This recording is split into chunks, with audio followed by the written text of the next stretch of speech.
You missed Yeah. this morning. What How's did it I miss, guys? going? What's happened? Oh boy, welcome in everyone. First and foremost, please like and subscribe. We are one away from 2200. So be that person. Be the person that puts Yeah, us over the edge. Edge us.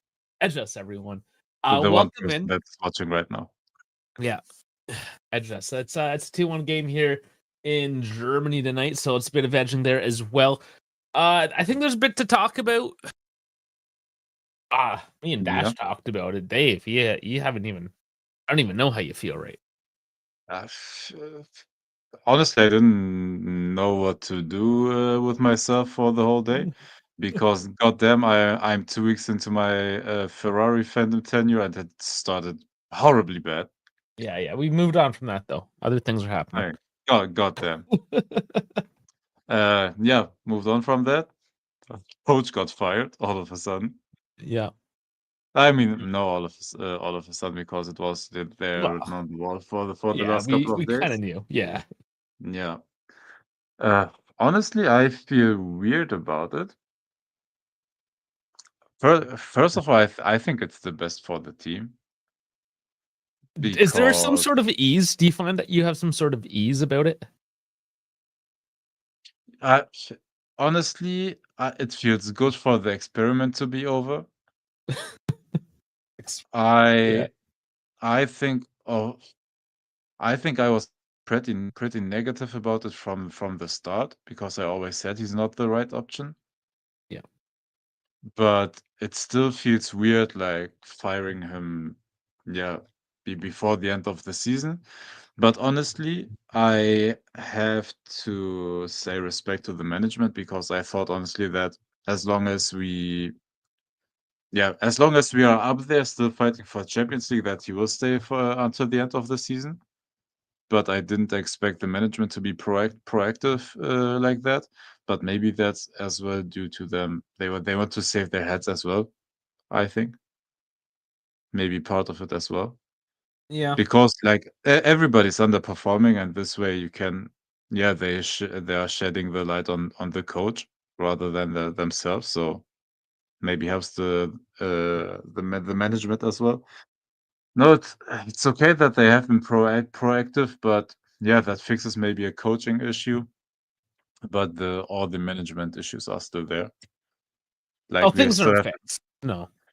no, things aren't fixed. We still have management that doesn't care about the footballing situation. I think this was a sporting decision more so than an overall like yeah. It's not like in my opinion, it's not like Elkan called and then said, "Yeah, dude, this has to happen now."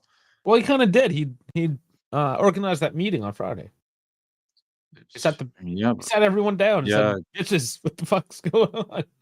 I Tell me what's I I up." guess so. I guess so. But what do you think it was him that had the final say? That said, all right, let's.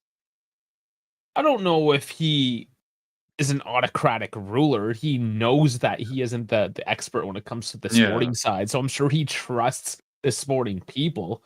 But yeah, he did say no to Mancini because of yeah, the cost. So like he has that financial input. He's the guy yeah, backing the club financially. So yeah, yeah, he has some sort of say in this. yeah. And I think it's on the sorry on a better note. I think that it's good having Tudor now because I think we said that he has maybe the biggest impact of all the names we are talking about.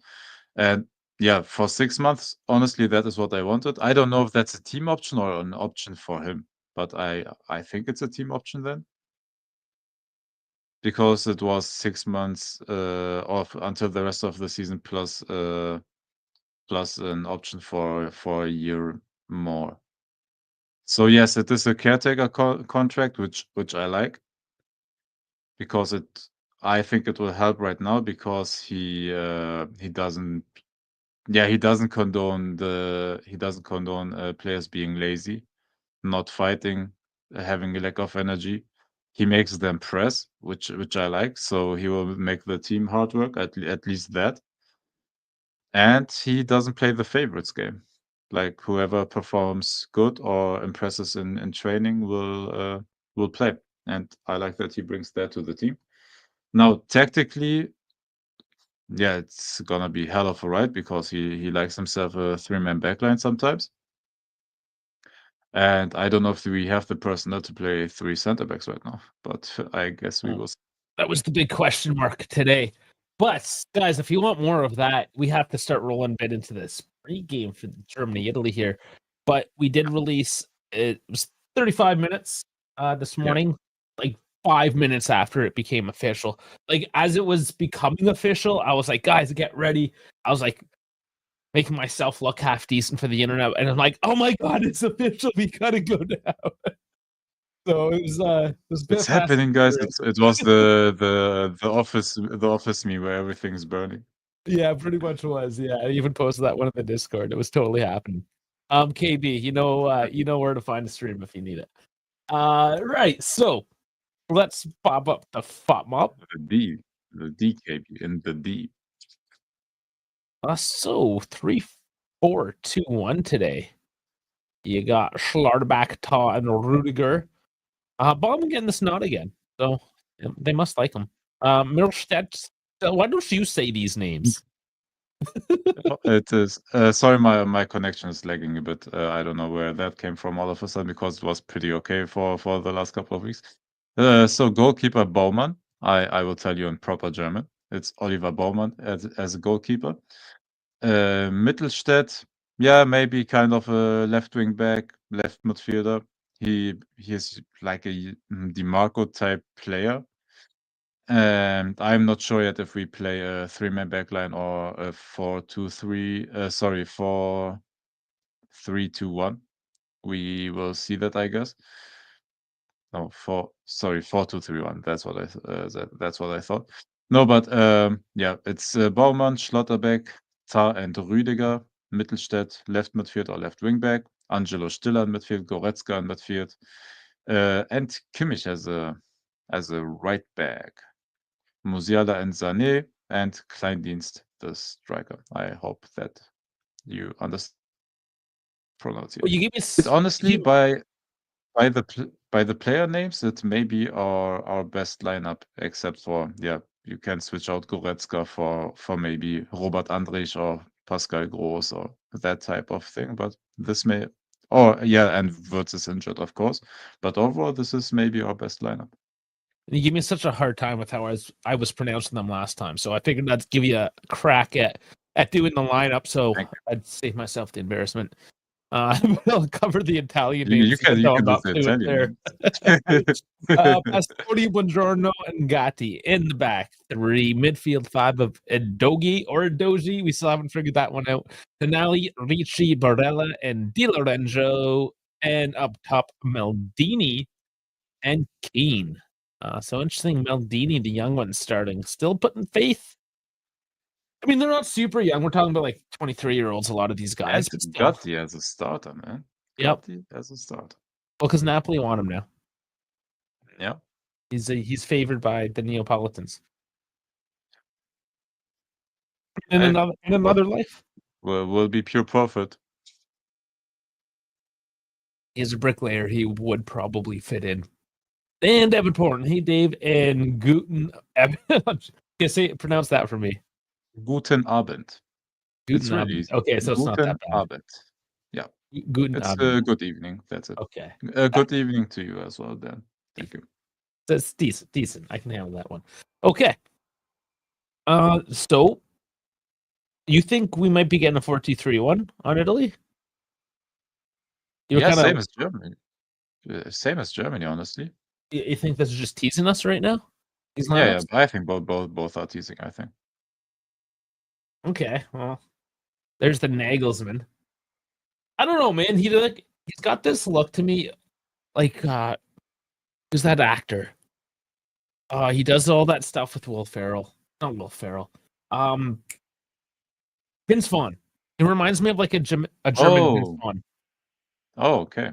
You know, just kind of like chill, probably stoned. Okay. Hanging out in the dugout. Doesn't really give a fuck. Nagelsmann is a chill guy. Like he's a chill person to be around. Yeah, man, it looks like You he's gonna have be playing to Candy just Crush. go back around 10 minutes. Said my thoughts. I think Tudor is a good caretaker coach. I'm glad that we didn't give him a 2-year contract immediately. That is a 6 plus, yeah, plus a year. I think that is good. And yeah, honestly, there's if you want to squeeze something out of the team, there's no better coach open right now to squeeze energy out of the players. So I know this is gonna dominate the talk today. That's why I wanted to dedicate that earlier one, but it's still gonna kind of dominate today. Yeah, yeah. So it just is what it is. Yeah, this is a chill one anyways. Like, I don't think we will go very deeply into this the game analysis. It's a chilled watch along, so we can talk Yeah, about everything. this is Sunday evening now. The only thing I have to do after this is take out the trash, and that's just that's it. So, till Sunday night, and I don't have to worry about my. You know what sucks though is in my Juve career on FC25, I had Mata, and I was even looking a couple weeks ago to see if I can change his avatar just to something else, and No, you can't. no, you can't. You No, can't. If you set up a coach, you can change it. Yeah, that's why I always use I create my own manager all the I'm time. stuck with it. I was trying to buy in. Yeah. This is what I get for buying in. Jesus. That's on you, buddy. Always Yeah, bet on yourself. I Create know. a And create your own coach. I don't like how he looks anyways. He's kind of got that punchable face. Oh yeah. I don't have to support the mofo anymore, right? He's done. Hey, it's over now. And yes, Dad, and we know about Buffon's son. That's honestly probably the smartest going for the Czech Republic because he had to be that much better to be on Italy, and I don't think he's that much better. So it works. I mean, he's got good advice, guidance around him. So I Honestly, am. I saw it, but I don't even like it was so unimportant to me. I don't even remember what position did he play. Was he a starter? Was he just a I sub? Is don't he a know. young player that they just used to get hyped? Honestly, I don't know anything about him. No, nobody really does. Maybe Misak. There's always those fringe guys that like to. I even forgot Uh, the surname. doesn't matter in Italy, anyways. They only go with the one because that's the Catholic way. He shall take the Hey. man's name. I mean, whatever. It's a family dynasty now. Good for him. But Yeah. it's just like Adjic with Montenegro under 19. I just don't care. Oh my god, that topic. Oh my god. Come on, we have to stop hyping this shit up, guys. Oh my, if I see any more like Adjic's highlight reels, we've seen this. We saw this with Moretti, right? He's 18-year-old. The problem is Instagram and those big Instagram channels that are promoting young players like Rising Ballers and a couple of those that have a few like 100K subscribers. They post Adjic, and yeah, honestly, the more they post, the sooner we will sell him. So I hope it just inflates his price at the very least. But my yeah, lord, yeah, but it just reminds me of Moretti. And I mean, we're getting him off loan. Who knows now what coach we're gonna yeah, have for next season? Anything's up. It can happen now. It's all up in the air. But yeah, I mean, we saw that he's not this world-breaking midfielder. He's good. yeah, yeah, He's solid. Let's chill though, right? Even Yildiz, he has a higher ceiling, yeah, higher potential, sure, but at the current moment, he's still 19. He's still very much in development. Yet, we continue to glaze, and I just need more yeah. chill I hate when it that. comes to this stuff. You know. But that's just me being cranky. Yeah. We do got on the bench here. Cambiasso still injured. Yeah, Retegui injured, and Calafiori injured. No, okay, well, no surprise with Calafiori. That happened last game too, didn't it? Yeah, it was in the first leg where Calafiori was injured. I think he even flew back to London to undergo more medical examination. Oh, jeez. Yeah, imagine now if Can you imagine Calafiori under Tudor? No, because we almost Honestly, bought him, right? And I don't I think said it. I said it at that time. I would rather have invested those 40 million into having a proper center back than having 50 paid for Cope Miners. But in the end, of course, Arsenal had the overall better offer. But honestly, that would have been a deal that I'm not too mad about. it's just in an alternate reality. We could have Yeah, Calafiori yeah. right now with Tudor coming, and I can Yep. see that not working out somewhat. We'll see You with think? some of these guys. Like, I think it would have worked great. think so? I don't know. He just Oh yeah. such a hard ass. I feel like some people are gonna cry. Oh yeah, no, but Calafiori is a tough player. Like he has those moments where he is simulates and all that Yeah, stuff. he's a little soft. A little No, but soft. he's a tough defender overall. Little soft, man. Our whole team is so. BJ, a year and a half since he last played FIFA. Yeah, it's just one of those. Some people play Candy Crush or whatever on their phone. For me, it's just FIFA. Down in the night, play a couple matches, shut the brain down. Done. Oh, it's a good one to calm down. Time goes by quickly as well. Hey, we gotta get the scoreboard up. We're about to have kickoff. Oh, but I completely forgot the game because we were in the discussion. Oh.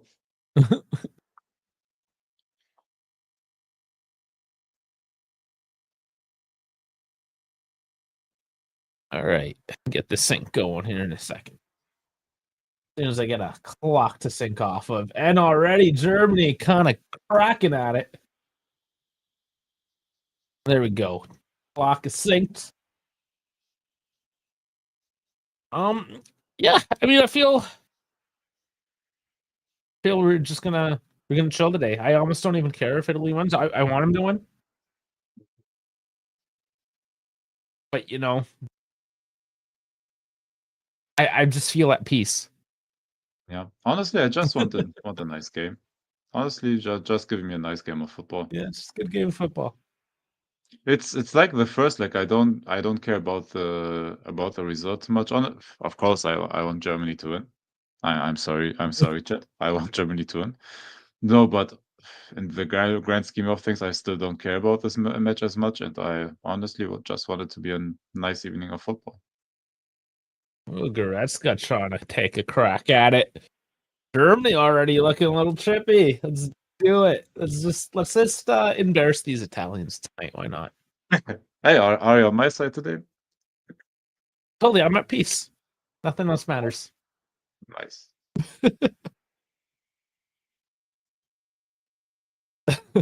How do you? This is funny. How do you think Garbage is going to do with Tudor? Voice to text. Vlahovic with the Tudor. Apparently he thinks he's the greatest striker in Italy, so he's gonna get lots of. So, and we even said this in that on that earlier episode. Again, watch that to get the in-depth, focused conversation. Me and Dash going at it, but at the very least, if he gets game time and he does all right, his value goes up. Because right now it was tanking, not getting any minutes. Yep, And exactly. that was bad. That was one of the kickers for the management. Yep, Is that they still have these assets that they have to protect the value of these things, right? exactly. And Mata was not doing that. Still don't have any captains or senior guys, so Germany trying to sneak one through. He tried. He tried. Kimmich was open on the right side, but he tried the cut pass. But I guess it went okay because we still have the ball. And like I do like the German team anyways. Never Mhm. had any hate out for them. I don't know if that's okay to say. It's an Italian. Not like I'm rooting for the French or anything here. So yeah, like I don't even care. I like the Italian team as well. Like from my part, I like the Italian team as well. So why is it forbidden to like the German team as well from the Italian side? The Axis powers. Ooh. Japan could be my favorite Asian team. Your favorite Asian team? It could be, right? You have Japan, Yeah. Italy, Germany, bringing it back. Yeah, man, the good old historical friendship.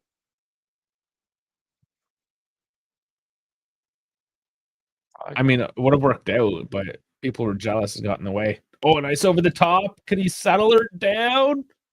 Oh, Oh my god, oh I thought that was why gonna don't you let deflect. the goalkeeper just take it? Oh my lord! Brother, I thought he god was gonna damn. deflect that.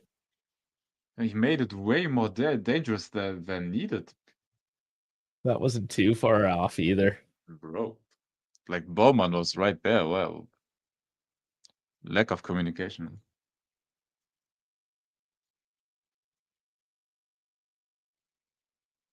And I mean, Keane was ready to take that ball. It was a nice cross. Had good direction. Yeah.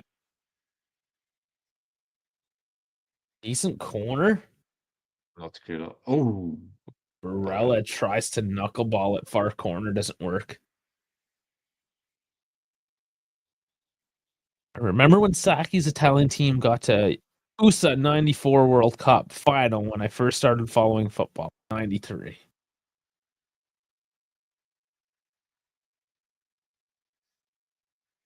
Yeah, 94. That's one of my first. I don't know if I can say I remember 90. Probably not. I was pretty I young. was born in I was born 94, so I didn't. Sorry. Mm. I have recollection of the 94.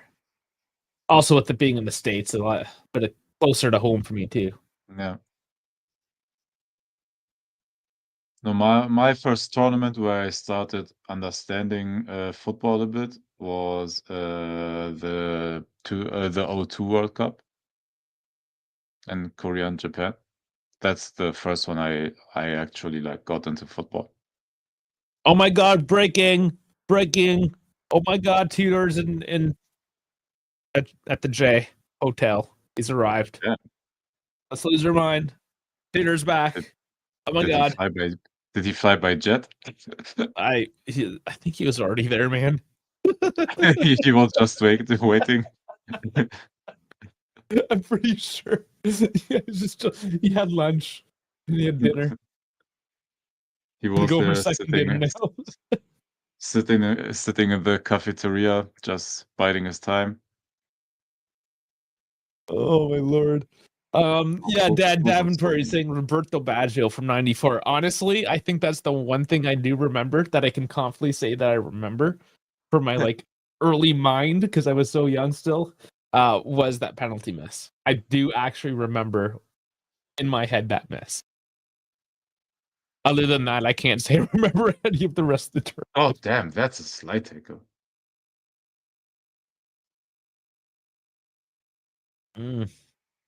Yeah, Bastoni. What And is it? no, of course I didn't go to the. Oh, sorry. Oh, double click. Yep. Yep. I didn't go to the. It was in '06, and I was 11 years old.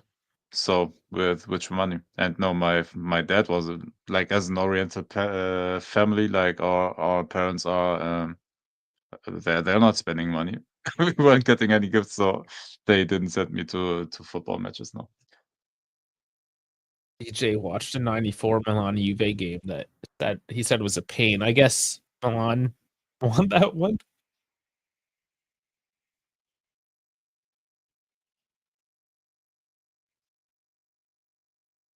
There's just so much to watch. Stuff that's going on right now, historical stuff. Never ends. And now there's the stupid Infinity League. Like I'm supposed to pay attention to that. I don't even care about that. I swear I just kept scrolling when I saw the content and everything from that. Well, to me, Like it I seems could, like it was like an NFL halftime show with a soccer game thrown in, a five-a-side. yeah. Honestly, I couldn't care less. Oh boy. It's been 8 minutes. This one's oh man, this is already.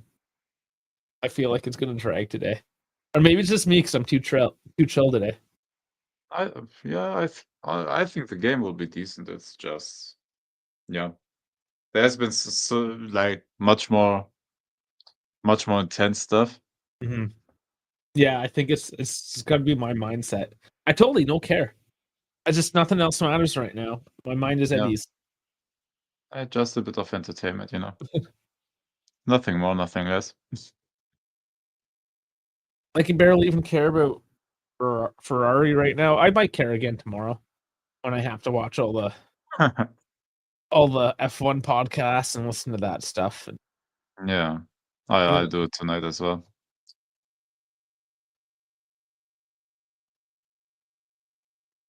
but yeah, until then,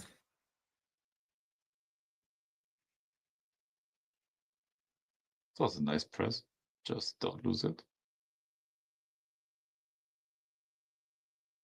I wonder if this will be a reverse of last game. Well, Germany might dominate this first half, and then Italy comes back. Can absolutely be the case.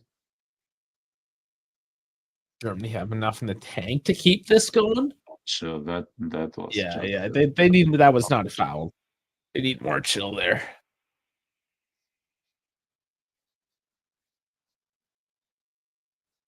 Bounce back in Japan, we hope. Especially with Charles doing that whole race without an end plate. yeah. And the Canada game later, yeah, US Canada. But that's for third place in the CONCACAF Nations League. And really? I'll say I don't even know what's going on over there in football. Sorry. It's just well, they're just at the I finals now instead I of just know the US lost to Panama, was it? yeah, and Canada lost to Mexico, so now it's Panama, Damn to Mexico for the final. damn to Panama. Do we know a single player out of Panama?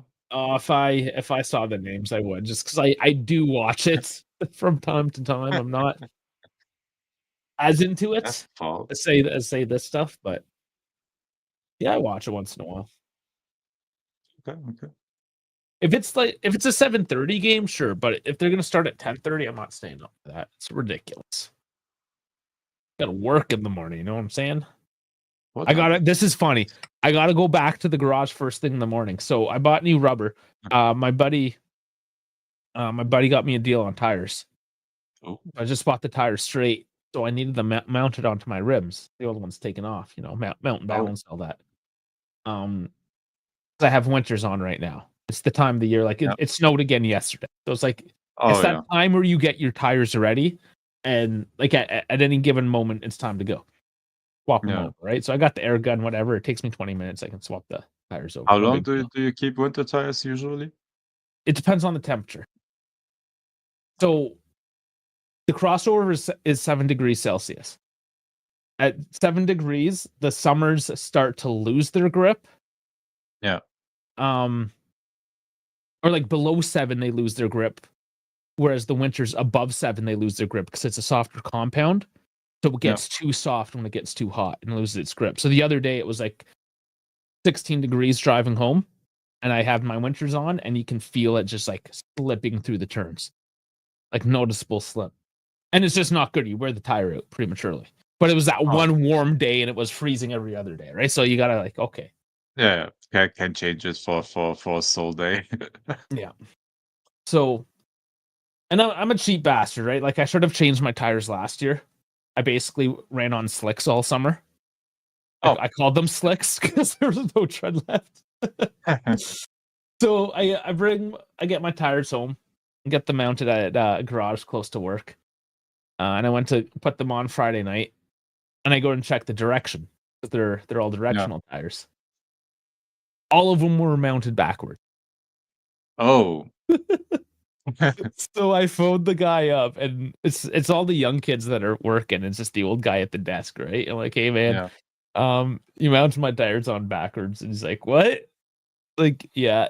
And I told him, I was like, I double checked the sidewall, double checked the website. It's like, yeah, they're backwards. I'm sorry, man. I'll have to come back in to swap them up. And he was just like, all 4 of them? I'm like, yep, all 4 of them. And he's like, my lord. So you could tell, like, the old man, like, Yeah. he was being friendly to me, but as soon as he hung up, he was just gonna go to these young kids and He just chew them up. fired all the young guys. It's like, you fucking idiots. How did you screw that up? And most tires that I've ever had, only on the outside will it say like rotation with an arrow. Yeah. These tires, it says inside and outside. So both sides, it So it says has the something. actual descriptions on it as well. Yeah. You can't screw it up, but they still did. Oh man. Do you remember when it was a thing in F1 to bolt the tires on? Yeah, also what is it called when you switch them? When he's So swapping, like swap. the left front on the right side, the right front on the left side, and they messed around with that, and because the angle the tires had was better for aerodynamics, but the teams were wondering because the tires were blowing up. And then the FIA said, "No, you have to bolt them on properly." Oh man, Man, nobody can what a get on this save! corner. What a save Jesus. by Donnarumma. Why I know, falling? foul. Yeah. Damn, it's a very scrappy game so far. Lots of slide tackles. And then just in other news, Friday night again with tires. My niece, she's at work. And she messages like, the tire's flat. I don't know what stops. Like, I can see some thready stuff. Okay. So at least she used like that word thread. It's like, okay. Your treads are, yeah, okay. So I show up, look at the tire. I'm like, okay, you take the Civic. I'm driving the truck home. And yeah, she picked up a nail. That's what it was. But Oh, I didn't realize, but she had worn those tires down so much as well. They're older tires, but I didn't know they were that bad. She yeah. didn't tell me. I didn't look at it. And yeah, just they're done. Those tires are done too. Oh, Oh, Germany, come on. okay. Oh, oh, Oh, what a huge tackle! tackle. God damn! That was nasty, but he played ball, man. Yeah, that game is at 6. I just looked it up. Panama, Canada. Maybe that's what I'll do. Is after this, there's gonna be dinner, but that's something I'll do if it's like 6, 7 o'clock. I Throw a honestly, game on. if you want to throw it up in the stream as well, I can be there. If you wanna have fun with that as well. No, I don't want to have that much fun with it, honestly.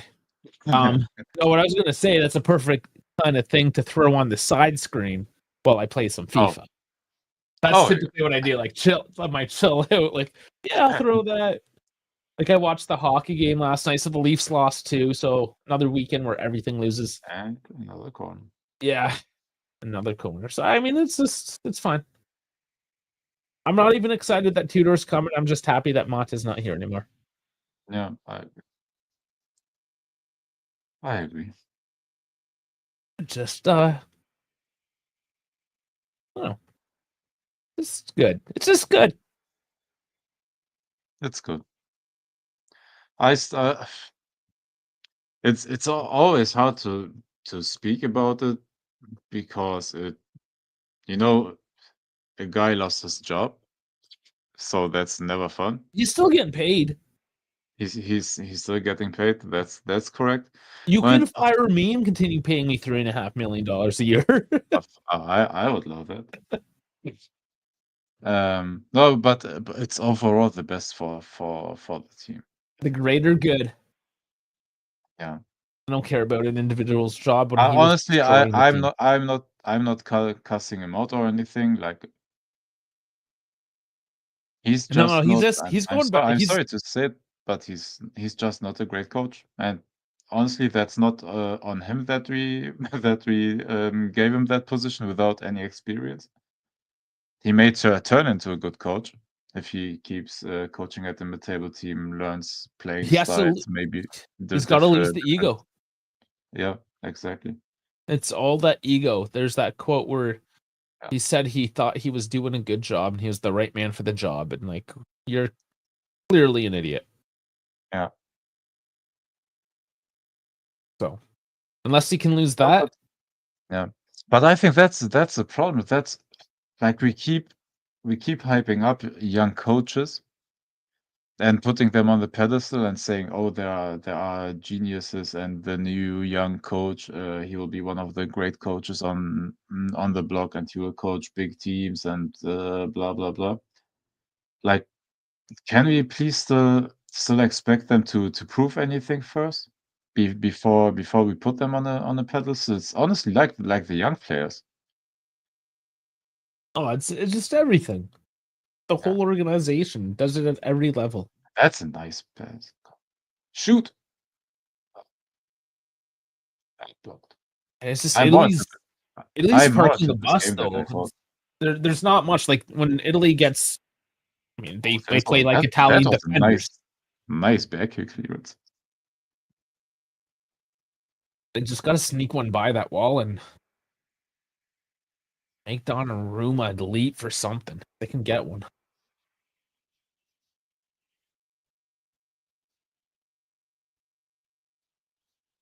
Yeah, they got good passing too.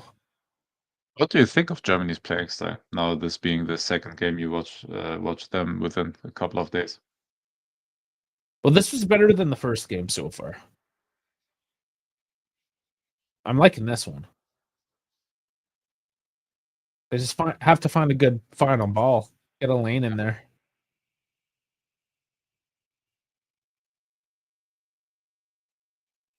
They're stretching the defense. No, they're taking all the possession.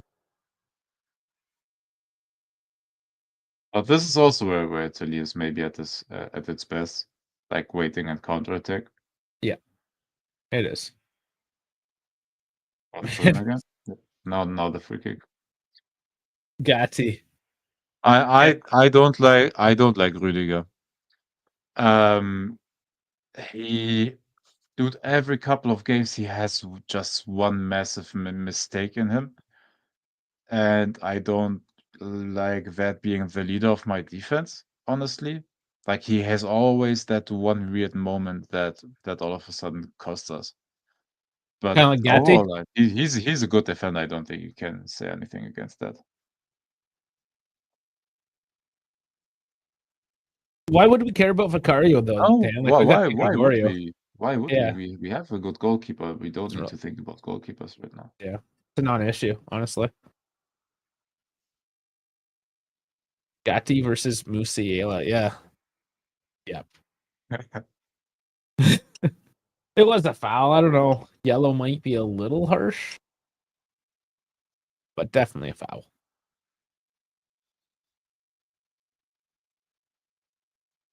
And I don't know who this ref Yeah, is. Simon Marchiniak.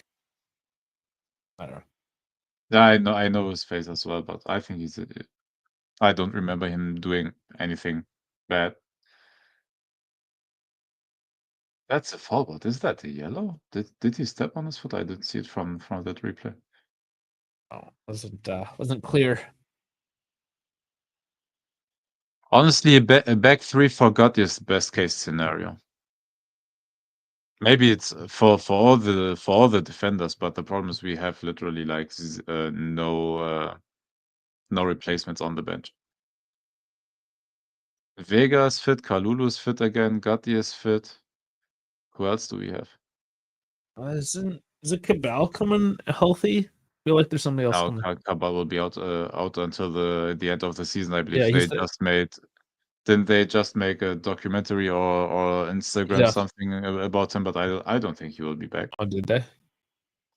Lloyd Yeah. Kelly's injured as well, right? I think. He's supposed to be back. I'd have to man, I have to look at the list. I'm just trying to Yeah. think But that's still only 4.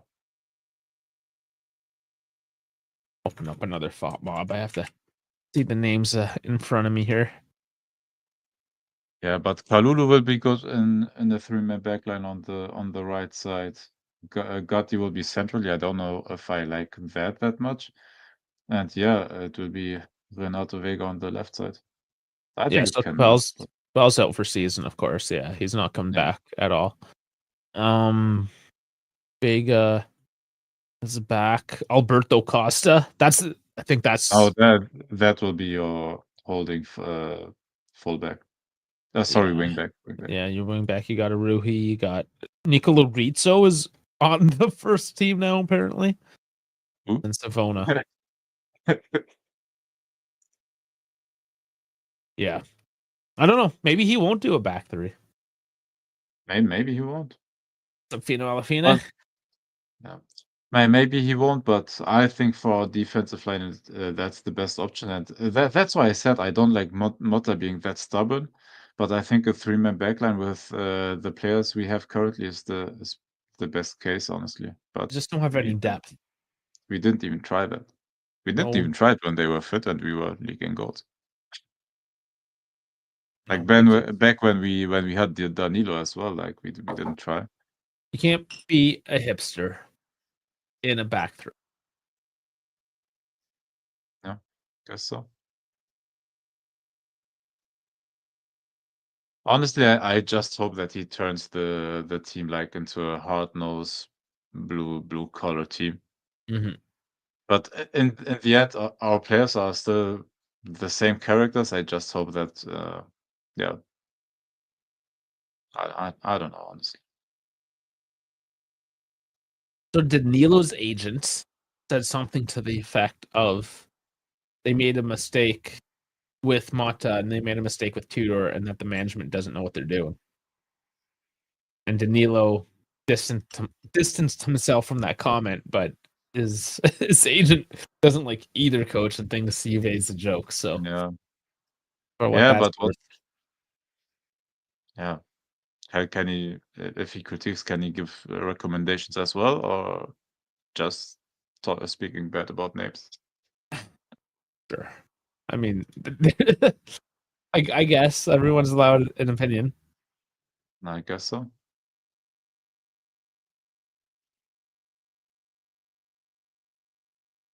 No, I think Tudor for the rest of the season is best case scenario. Another big shot.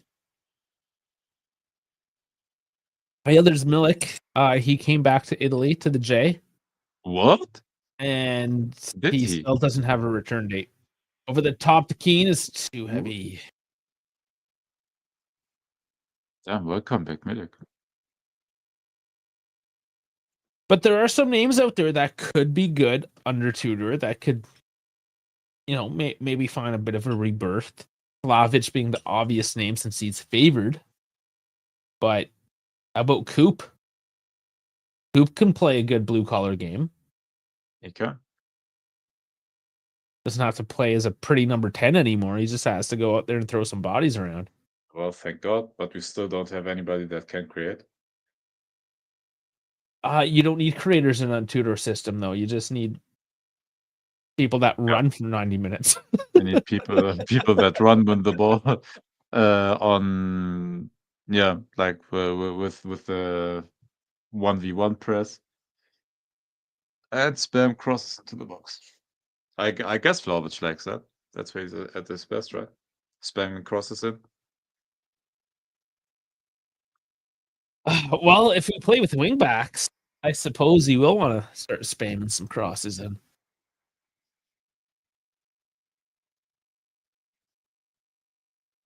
But there's no depth either, though, up top if you play two at the top. Yeah.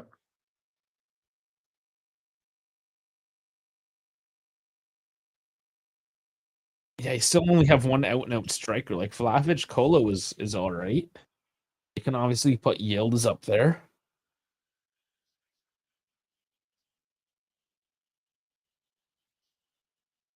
Yeah, it's just the team was unfortunately built for a system. Yeah. And I do that too. Like I'm guilty of it, but it's FIFA, so it doesn't matter. Like I always build for a 4-3-3. And I just started a new season. I think it's like my fifth or sixth. I'm like, okay, let me try something new. And most other systems need wingback. Oh, Germany! Come on, come on, come on, come on. They're Penalty. given a penalty. Yeah, Penalty. Yes. That was a nice pass. and a yellow.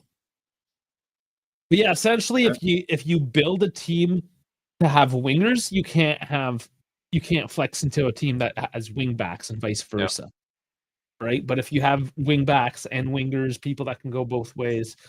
Yeah. But yeah, nice German going back here. Look at that pass. Just a nice through ball, and it's Buongiorno. Yeah, that's a clear It penalty. is a pull. It is a pull. And took his leg away as well. Right there. Yeah.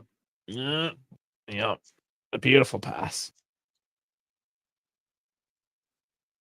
Who was that pass by? Was it Number Stiller? 8 was, I think it was 8. Oh, Goretzka. Goretzka there. Damn, Goretzka. Oh, the captain's taking it himself.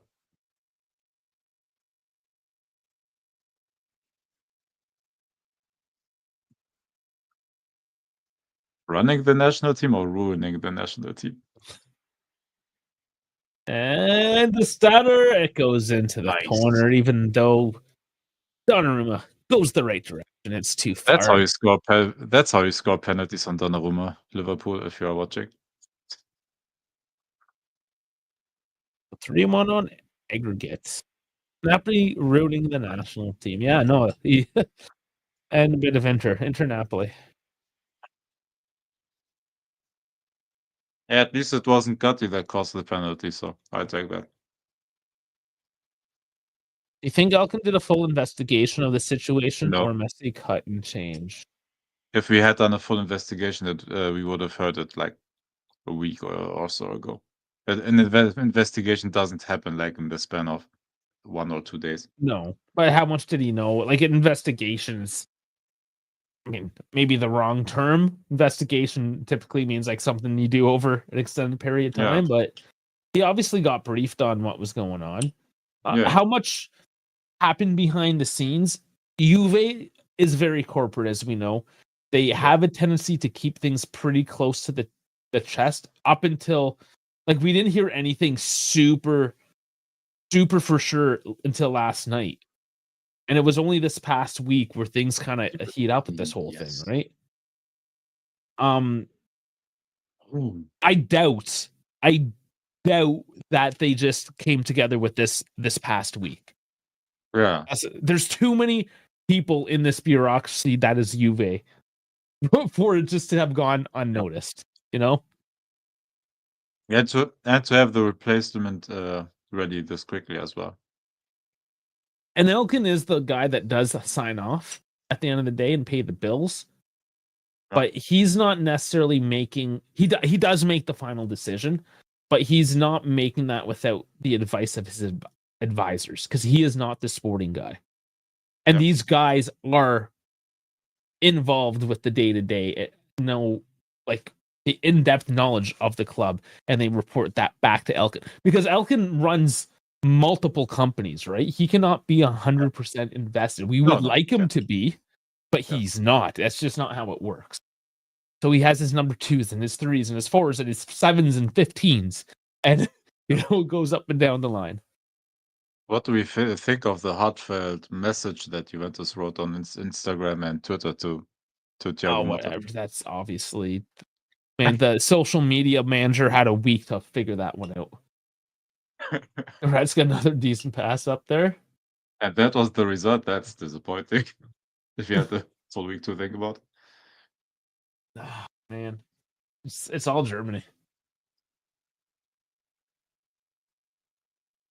Okay, well, since Mancini isn't getting the Juve job, fire Spalletti and give the job back to Mancini. How's it go? Manhandled by Germany over 2 games. It's just been so up and down. There's zero consistency, but that's part of his lineup too. He does some good things, he does some bad things, but I don't know. He doesn't convince.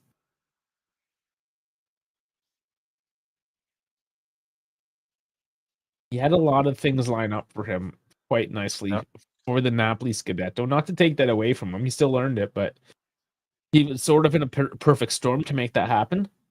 Yeah. And this project is clearly a lot more difficult. I'm still so disappointed that we lost to Spain in the Euros, man, because of that Cucurella handball. Still, yeah. Fuck. No, because imagine this, dude. This team would have cooked England in the final, in Yeah. my opinion. If they played This like this. Germany team, Yeah, Max for the national team. Why not? yeah, I agree. I think he would be good. Did Dogi getting the foul? He's not happy about it.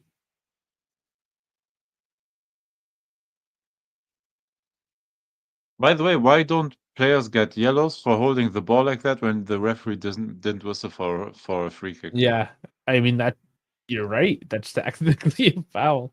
No, not only for him, and because it's it's Italy. This is happening like everywhere. No, for sure.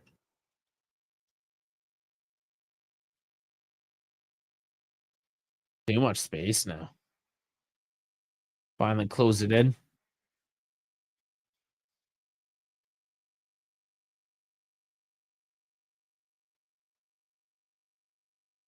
Spaghetti's yelling now. Not happy. Nor should he be. Team shit. They haven't shown anything. Yeah. No, this game not. The first game was way better for Italy. This oh man, this is gonna look good. Wait for it. 10 more minutes. We'll see if the graph changes. Yeah, Maldini. This is so many names that have been absent tonight from Italy. It's just Barella might have had a look. Keane's had a couple looks, but otherwise, who else is playing here on Italy tonight? But they're allowing so many passes right through the middle of the pitch. Oh, Oh, what a save though! God damn, what a save! Donnarumma is not happy having to do all this. What And what happened? I don't know. They just cut back into it. They showed a fucking replay. What did I miss? Goals in the back of the net from Musiala. I don't know what God happened. damn. They must have just taken a short free kick. All then.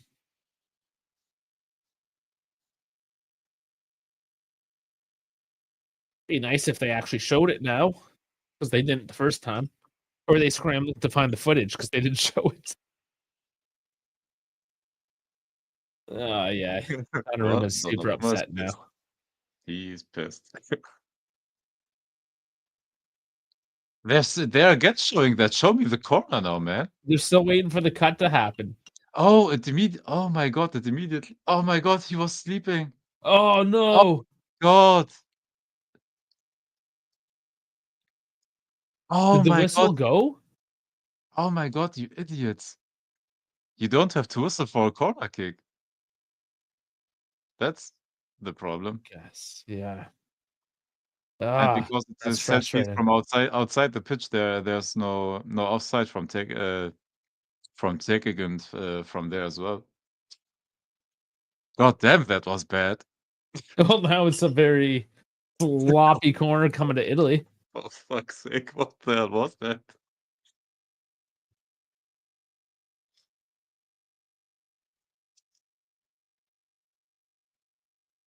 Do, um, do you remember the corner kick from Trent Alexander-Arnold in the semi-final versus Barcelona in the Champions League? The one that went in. Where the whole Barcelona defense was asleep Oh yeah. and Alexander-Arnold Maldini. just did a flat pass like into the box and Mhm. everybody was still sleeping like in that case. Yeah. Bush League shit. Bush League shit. You hope he hopes that we get some guys like Brighton has where they have succession plans for coaches. There is no succession plan. You can hope all you want. The only succession plan is who's going to take No, we over don't. from Tudor. No, we don't. And also, we need to sell like Brighton. Dude, but Brighton's long-term planning is incredible. Like buying low and cheap, talented players. Their scouting is incredible, man. They're getting talents like from South America, Africa, from out of nowhere, man. And then they sell them for 70 million, for 120 million to Chelsea, to all those teams. Dude, Brighton is an incredible run club. Italy cannot settle this ball down. They're getting harassed. And also changing the playing style too much. They went from Graham Potter, who was implementing the his quick passing through the middle playing style. De Zerbi then made it a bit more extreme, offensively, even more explosive, defensively. Yeah, there was they were a bit weak there. And then got Hutzler as the replacement to De Zerbi, who stabilized it defensively a bit more, and also somehow was able to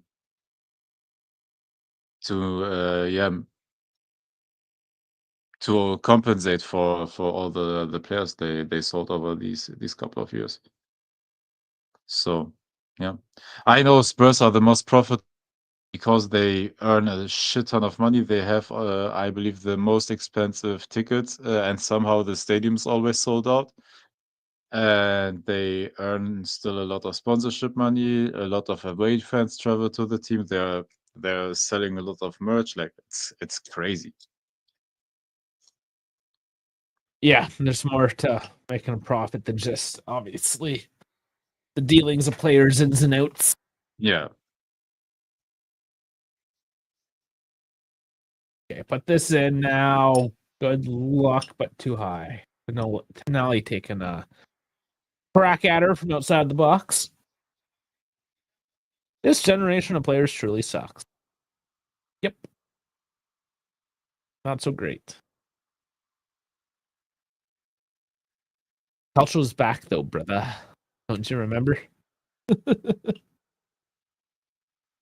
Oh my lord. The glaze. The glaze. Man, Italians have been glazing so hard that they all have diabetes now. Oh yeah. Oh, lots of icing, no cake though. just raw dog in the fucking icing.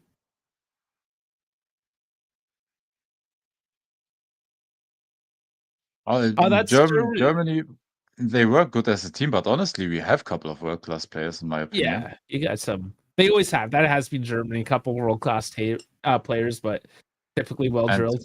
and build the team around that, like around the strength of the world-class players, and it somehow works. Like the other positions are interchangeable if you have everything, like everything else set up. For example, we have Wirtz and Musiala for the next, how long? 15 plus years, for example. You just need, basically a striker that you can interchange from time to time, but otherwise, offensively, everything is figured out. Midfield, oh, that was handball. Midfield, we are rebuilding players that consistently, and right now, thankfully, the midfield talent is good, really good again. So we can slowly build now a team that is not dependent as much on a player like Toni Kroos. And yeah, defensively, yeah, it's a work in progress still. But Well, yeah, right it's now with more it's Rüdiger, more Schlotterbeck, that's a decent access as well, the more defense. progress than what we have. Us is Italy's a bit more work than progress. Yeah. I mean, there can be a But I work in still think progress, but the talent is always there. They just honestly have to properly put them into a system.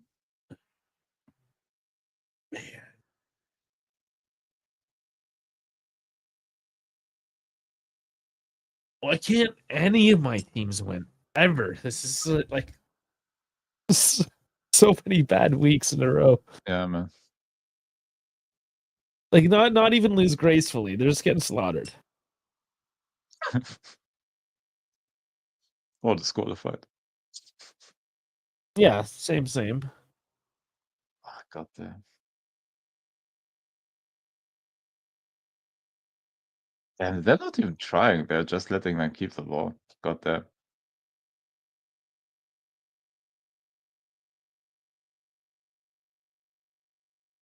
No fight. There's no fight left. Dude, oh, Musiala that just walking space. through.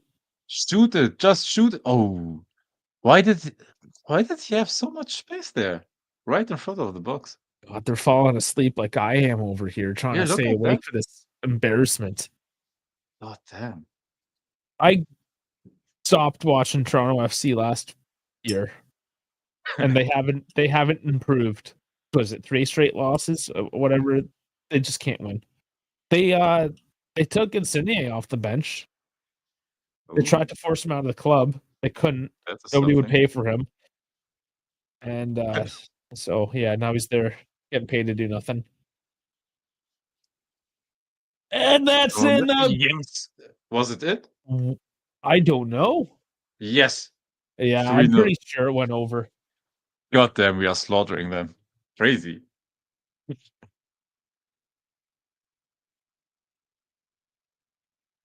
What the fuck is going on in Italy? I'm having fun finally today. This is so bad.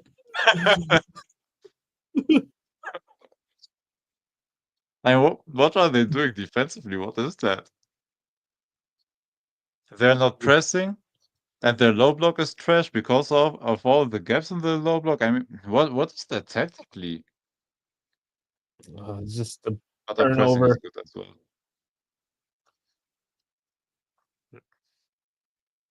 So much space there. And yeah, that was it. Di Lorenzo just got jumped over. Yeah, but also he's man marking the like he's too tall for Di Lorenzo. Somebody bigger had to be there. I Nobody don't was need there. goal line technology for that, but Oh, I guess they yeah. want to show that they have the graphic handy. No, I'd rather them show it. Embarrassing. But goddamn, 3-0. I didn't expect that, honestly. Oh, thanks for finishing the half. Jesus Lord. Damn. Like it doesn't have to be so bad, right? No. That's all I was asking, just for like a good even game, back and forth. I know a coach that is free now for the Italian national team. You stop it. You just shut your whore mouth.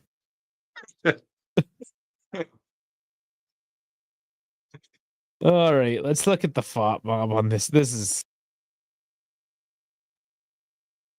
oh my lord. Can't get a win. Look at this. Look at this. There's a little like blue Dude, blip I don't there. think I swear I don't think I ever saw a graph that lopsided. It's so bad. So bad.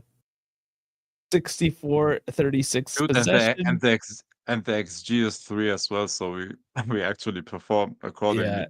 We didn't miss a lot of chances. Oh, we missed 2.94. one. Sorry, we missed one. 0.13. 18 shots to 3. 6 on target to nothing. God damn, that is bad. They had 4 big chances and only one of them missed. Can somebody send this? Can somebody send this to Thiago Motta so he sees how you play with 64% ball possession? Listen, he can't see anything right now through all the tears. I mean, goddamn. I don't know. He's getting paid handsomely. Yeah, he can wipe his tears with his dollar bills then. All his euros. Yeah. He can make all that purple ink run, and then he'll look like a drag queen. But then also 281 passing, 92% to 140, 80. Like it's just It's pure domination. What's there to talk about? You bent over. It's yeah. Yeah, fucked us dry, man. Didn't That's even put lube on ridiculous. it. Nothing. Got nothing. Like complete domination. Every, What's our everything, lowest? everything orange. Vergiorno 5.4. I'm just God looking damn. for the lows. Gatti's the highest defender at 6'2" with a yellow card. My lord. And well, Bauman's the only low one, really, at 6'2" because he didn't do anything. Tiny 6'8", Mittelstadt 6'9", Stiller At 6'9". oh my god, imagine we had Florian Wirtz in this lineup. God Yeah. damn. And then everything else is 7s, 8s. Fuck. Oh boy. This is gonna be a Yeah, man. beautiful Sunday evening. I have fun. I know you are. I'm ready for bed. Yeah. Yeah, what do we have for Portugal is leading Denmark. Oh yeah, let's look That at is those. Portugal, that is now 1-1 for both legs. Spain is leading versus the Netherlands 1-0, so Spain is leading 3-2 on aggregate. And Croatia. Still, yes, the aggregate. It's so tight. And of course Spain. Netherlands can never. They're never gonna come out over 2 games against Spain, I don't think. That's a tough one. Now Oh, so Spain's at home. CONCACAF Nations League A championship finale. Mexico versus Panama, 2:30 a.m. for me. Fuck. Yeah, Panama is not that good of a team. I'm actually quite surprised. Not that any of the teams in CONCACAF are particularly good, but it means the bad ones are particularly bad. I mean, Panama's always kind of in the mix. They're one of the better teams Yeah. in CONCACAF, but typically always worse than Mexico, US, now Canada, now that they've gotten a lot better. Yeah, they're just then you get into your Panamas, but whatever, good for them. Yeah. Is what it is. Is Luca, are you gonna watch it? He mentioned it. German Dave shouldn't be surprised they are steamrolling this Italy team. Come on, the coaches, Mom Yeah, I Spalletti. know, but I expected a 1-0 or going 0-0 like into halftime and winning it late, or maybe this whole game drawing and winning on aggregate because of Yeah, the first game. But yeah. I didn't expect us to massacre them. This is bad, man. This just sums up the state of Italian football. Mezzo saying Spalletti is such an average manager, to be honest. Yeah, he's fairly average. Whatever. He has pretty average players, too. Who in the right mind would call Buongiorno and leave out Orsolini? Obviously joking, but not. But do you remember last season when we said I would take Orsolini, honestly, and I got laughed at. I mean, he's not horrible. By the Neither way, is Buongiorno, but they're not great. when I was at the live stream on Bepe's channel and compared Orsolini's stat to Chiesa's stat, and Orsolini was way better, and everybody said, Ugh, "Fuck no." yeah, he pissed people off that day. Guys, Oh, I loved every second of it. Mott's wife wrote him a message on the media. What the fuck is that? They are on vacation. It's like G Dave writes on C Dave's account to not worry. Italy got roasted by Germany while you did alive. What's her name? Maybe I can just type in Thiago Motta. Let's see it live. Good X. Let's have some fun with it.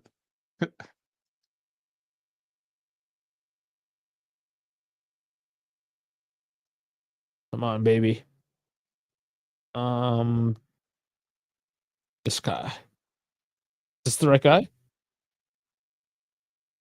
27 following, not the right guy. Yeah, how do I see it? You gotta link me up. You gotta, yeah, definitely find me a link. Oh yeah, he's in Lisbon. That's right. He was in Lisbon. They were on vacation. And he's sitting in the terminal like a peasant with the rest of them. Yeah, they didn't Actually, they're in the even. shopping center. I bet you his wife is shopping and he's just sitting there hating his life, watching the updates, scrolling through X, finding out that he's getting fired.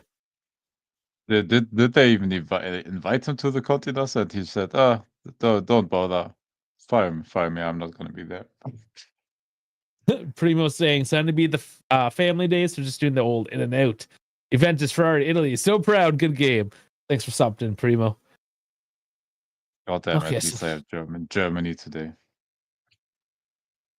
yeah, you got something. Luke is going to be watching Canada.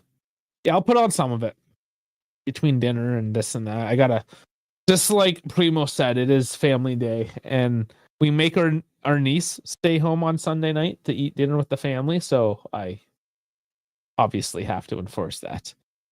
Huh. And being a good old fashioned Italian boy, I 100% condone that sentiment. Yeah. Everyone home, and I'm not cooking tonight, so I 100% condone that.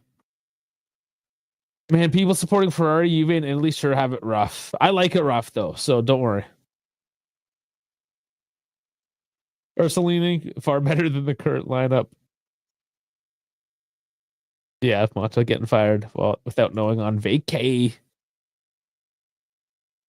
Okay, let's see. If I do, I go Mata's wife, Angela Lee Mata. Can't copy that. I think you Whatever. I can. can type that. I can type that. Oh, that is showed her Instagram right there. Okay. Well, I'm here already. Oh, is this it? No, that's July 24th. That's when he was just getting the job. There's nothing new. You gotta go back to the Google search quickly. I lost it. Where did you see the X stuff? Oh, And right, profiles, Instagram. Okay, yeah, Instagram. go to that one. Let's see if she posted something there. No, That's wrong. That's not her. that's oh, maybe this is it. Here's the article. No, I don't want to accept any of your stuff. Yeah, reject them all. Motta's wife has responded to Juve sacking the coach by posting a motivational message on social media. The announcement came this afternoon that Mott had been dismissed. Yeah. That's it. Where is it? They're not even telling us her message? Here it is. And it's translated. All right. Scroll in, make it big. The disappointment of today can be the blessing of tomorrow. Life always works towards readjustments. What does not happen today is teaching you. It is making you stronger and preparing you for what is truly yours. Allow yourself to be sad, but do not lose your faith in life and certainty in better days, because those will be the days that allow you to keep going and not give up. Many wonderful things are waiting for you, and you will be grateful for having believed in yourself and in life. That's not even that great, honestly. Well, I tried to do it in like that empathetic kind of like uh, emotion, and it was just like these words suck. yeah, yeah. But honestly, she trying. At I least completely she's, understand you guys say. she's not the toxic wife that is when coaches are getting fired, players are getting sold, and then their girlfriends or wives shoot at the club, like Wanda, for example. Like those toxic The one wives and does, girlfriends yes, that are trashing the club. yeah, At least it's not that. no, but it's just I uh, honest, I hope he learns how to make readjustments since he didn't do any for us. So I also just don't even care anymore because he's just going back to being an Interisti, right? That's all he is. guess so. Do you think Inter will take him when No, because Inzaghi he's goes shit. to, I don't know, Arsenal? It's just because he's shit. No. Oh man. Yeah, that's what I said, JJ. At least she's not Wanda, right? At Yeah. least That's better. Funda Cardi. Character that one. Oh, there, 3-0. I just saw it on FODMAP again because yeah. Here, do you wanna see it on FODMAP? We'll show the whole world on FODMAP again. Here. Honestly, that momentum chart was even crazier than the result. The momentum chart was crazy. You mean where are you? It's Yeah, this thing. yeah, that is oh my god. That is actually crazy. Oh my fuck. It's too much. This What was is that? worse than Mata. What was the small spike that Italy had there before halftime? Was there a corner or something? I don't I even know. I Yeah, there forgot. was a couple corners. Maybe that's what it was. Because I don't even know otherwise. And what that was? I don't know. Maybe they had a free kick Maybe. and held on to the ball for a few It's seconds. maybe Barella's shot that went like 20 meters above the goal. Oh, Maybe it maybe. was that one. Yeah, But I don't know what that one before halftime was. it's Total bad. shots 3. It's bad. All right. Oh, I think I gotta refill the old teacup here. Yep. Be back in Alright. a minute. Yeah, go for it. Yeah, guys. I don't even know what to say. This game doesn't give us a lot of content, right? Hold up, let me put now my FODMAP right here on screen so I can scroll through it. So put that one away. Now use my. Sorry, man. I'm still working out on how to work StreamYard and all of that screen sharing. But damn, yeah. 64-36. I mean, this is how you have actual result-based ball possession. And for the life of me, I don't know if you guys can tell me what the plan is. But what was the defensive plan of Italy? Like they tried a half-assed low block that left a lot of space, like we went through it like through a cheese grater. And oh, my homie is there. Oh, ladies and gentlemen, please welcome the guy that was part of the meeting that fired Thiago Motta. It's my guy, Dash. Hi, the official Let's Make Coaches Unemployed guy is here. Yeah. Here for a Hey, rare watch-along cameo. do you want to make a proposition to fire Spalletti as well today? The fact that they just got like schoolhouse conceded by that Dash, second one, Dash, I died laughing. did you see the momentum chart? Oh yeah. Look. Hold up. Oh, sorry. I have to go back to. Oh, sorry. Here. God damn. Look at it. But he plays hipster ball. I mean, goddamn. Today's the official death of hipster ball, and I am here for it. I mean, for God's sake. Yeah, and I need Dave to come back to get his timer set up again because I don't have the scoreboard downloaded yet. But yeah, man, 3-0. Goddamn, they are getting slapped up. Have you watched the match a bit? Or Yeah, no, I watched it, and I saw how all of it, like, they just look terrible. what are they trying to do defensively? I don't even think they know what defense is. That's a three-man back line, but they are so widely spread that they leave I so thought- much you space see, centrally. The They first don't goal. congest the midfield, like, they do nothing. I don't understand how they leave us with so much space on the last defensive line. Well, you know, it's a good thing though that Spalletti didn't get sacked because I'm sure Gentile would have tried to hire Spalletti as the caretaking coach. Goddamn. Thankfully, we hired Tudor before this game. I know. I was gonna say I'm glad we moved and brought in Tudor before that one, but holy hell, this is terrible. Goddamn. You know, and it was funny because I saw the first goal and I saw Buongiorno essentially get put on an island to die for the penalty, and I'm like sitting there, I'm like, why the hell is Buongiorno back? I moved you. Sorry, because hold I was up, trying to hold get up. the scoreboard up. Dave's like, oh my god, 3 people. What do I do? He's like, Dash is here for a watch along. Hell froze Yes. over. What's going on? Fuck. Oh, nothing. I just wanted to come Hey. on and laugh. Another shot. It's a shot, man. Shot for Italy. For Tezzi, there were some changes too. Yep. Excellent. Politano and Fratesi came in. Well, I'll change this clock. Get it synced up. God, you know what they should have brought Chiesa. Chiesa would have been a main difference maker here. Now you're taking the piss. He's so good. He liked Juve's post. I'm waiting for the hipster Juventinos to make a petition to They did. They've done already. No. Let me cook. Let me land. Let me land. To turn Yildiz Italian, the star boy. So you have more Juventinis in the Squadra Azzurra. I don't think he can. He played for the actual Turkish team. I know. That's why I said petition of delusional fans.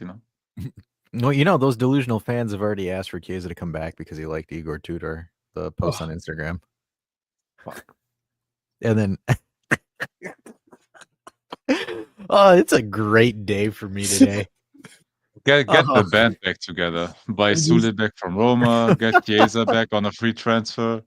I'm just gonna hang it over here, guys. Oh, it's gonna be wonderful. You're seriously, you're gonna see Fagioli, Hoyson, Chiesa, Dusan, all of them back together. Brought the whole band back together. The gang back together with Tudor. Oh my lord, that'd be hilarious. Could you imagine? I feel like Tudor would just strangle Chiesa. He'd probably like it too. Mm-hmm. Or his mom would. And you know the funny? Wait! Oh, Yes, Kane! fuck you guys! One mistake. Boise. I'm sorry. Is that Love you, more international goals than Dusan? That's why I said, get this Leroy Sané out of the team. Look at Spalletti. Hey, hold on. Did you guys see Spalletti? Why does Spalletti look like Ale without hair and a full beard? Honestly, that pass was almost as bad as what Vlahovic Somebody has done. screen capture that and take it and compare it next to Ali. That looks like Ali in like fucking 20 years with a gray beard and no hair. It looks like Ali, but left his parents' basement. Like, dude, that because like I'm looking at Spalletti, I'm like, wow, he looks like super familiar, and then I'm like, oh. Hey guys, can we concentrate again? No. Who, you guys? Germany or us? I mean Germany. I don't mean you guys. I mean, I'm gonna say, I'm here for comedic relief because we know this game is bad. Yeah. We're here for the vibes. That's what this whole show was about, was the vibes. Can we sign the Kane? vibes were better when it was 3-0. I saw that corner and I just died laughing. What did they do? Like, were they asleep? Well, no, my dad was like this. My dad and I were looking at it, and it's just like, a corner in the replay, and it's like, oh, Germany has scored. And we're like looking at each other. I'm like, did you see something? I'm like, I didn't see something. Like, I went to grab a drink. I literally left for like 2 seconds. I swear we just they just showed the celebration because the replay was still running when they were at the corner flag. And then I looked at it and I literally saw it, and I'm just like, I'm not even mad. That's fucking hilarious how you can see that. That was great. That was great. That was a cheeky, very cheeky. What's IFTV gonna say about it, I wonder? IFTV is just gonna not acknowledge this game at all. Did they acknowledge Mata's sacking and everything they glazed about him? They kind of cooked him from what I've seen on X. Oh, so they flopped hard. Oh, of course they do. Because they're all about the vibes and no contact. The funny thing is like, I guarantee you that Juve would have waited to fire him after the Genoa game, but like people found out and it got posted all over the news. So Juve's like, fuck, we have to. No. I think it was something like that because my opinion was that I don't think we will hear anything until after that game. And what I also don't understand, we have an international break right now. It's a perfect time to transition. Dude, and if you already think about firing your coach, why aren't you doing it early into the into the window. So- He would have had like 4 or 5 like added training days with the players that he has there. Yeah, and also getting his staff because now he has to get his Like staff ready to go by why the tomorrow. hell are you white? Yeah, So here's you the have thing. Effectively a week less now. Here's the thing. Initially, they probably thought like that was probably their action plan. But then Elkin was like, "No meeting Friday. I've had enough." And then that's where everything kind of came apart. Does Elkin really have balls like that though? He did. He called the meeting. That's what I asked. That's what I asked as well. And Dave said, "Yeah, he organized the meeting." But I mean, as far as we can tell, like whether he was there yelling or he got one of his minions, I'm not sure. But regardless, he got. No, I think he had to because of what happened in Australia with Ferrari. I think he had to. And then it's like, especially what happened today. Like Elkin's like, "Fuck, both my products are fucking ass. I need to do something here." Listen, as much as the guy seems like a fruit with his cardigan, like he's in that position. Well, because he was born into it, but he's also still in that position because he can handle it. Clearly, right? It's not like a Lapo. Can he handle it though? Well, Can he handle it though, or is he just there? Lapo can handle it. You just get him a brick of cocaine. You see what I'm saying? Like most of these silver spoon kids turn out like Lapo. Jean at least has some sort of business acumen about him.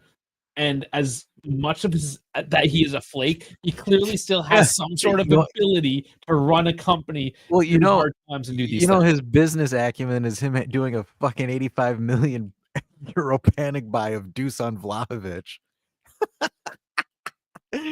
I mean, I'm just saying that is on his record there. There was some dominoes that fell on that one too. That's a little disingenuous just to throw on. I just want to be petty, Dave. I don't know. I'm trying to give it some sort of context, right? Regardless of what happened, it happened in that order, as best as we can tell, right? Like, so they knew that they had to get rid of Mata.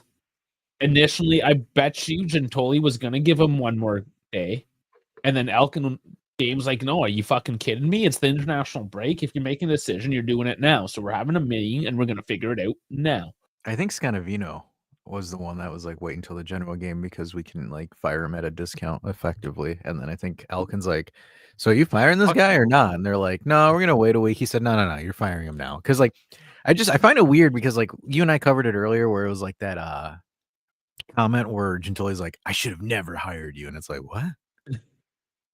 Oh, come on. You got to clear better than that. Buongiorno, you call yourself a defender? Oh my god, he got You call yourself a defender and you just like whiff the ball back to your other dude there in front of the net?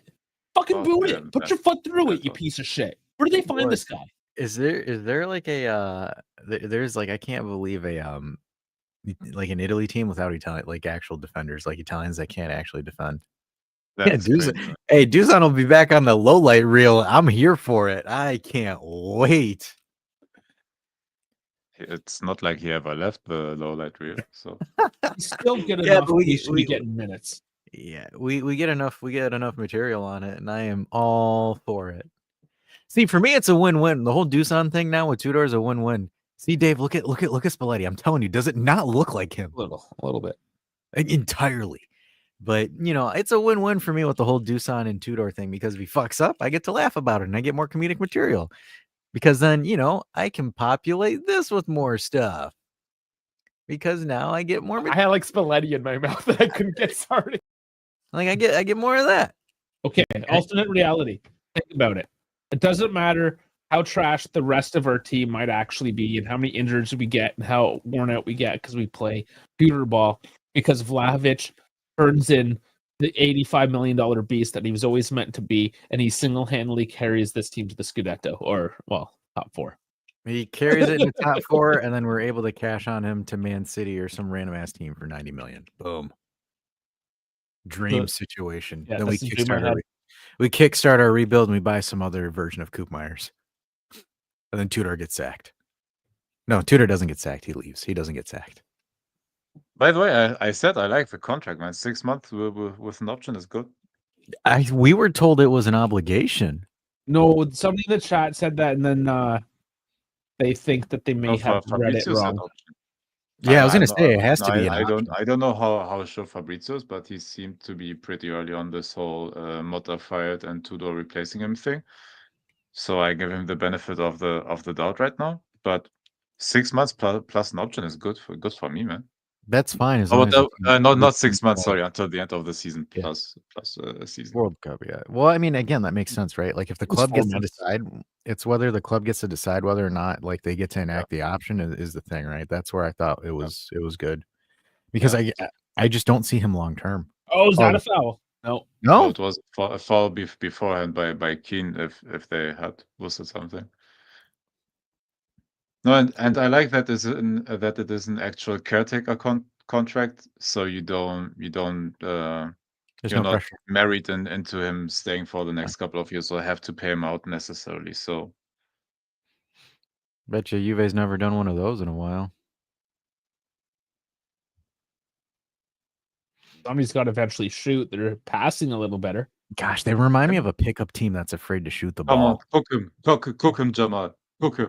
He made him go. He didn't. He, Oh, Bastoni saved that. there was no buongiorno there. It was just good night. Oh, it was buonasera. Well, yeah, I was gonna say. I think we know how to get Finola Fine off.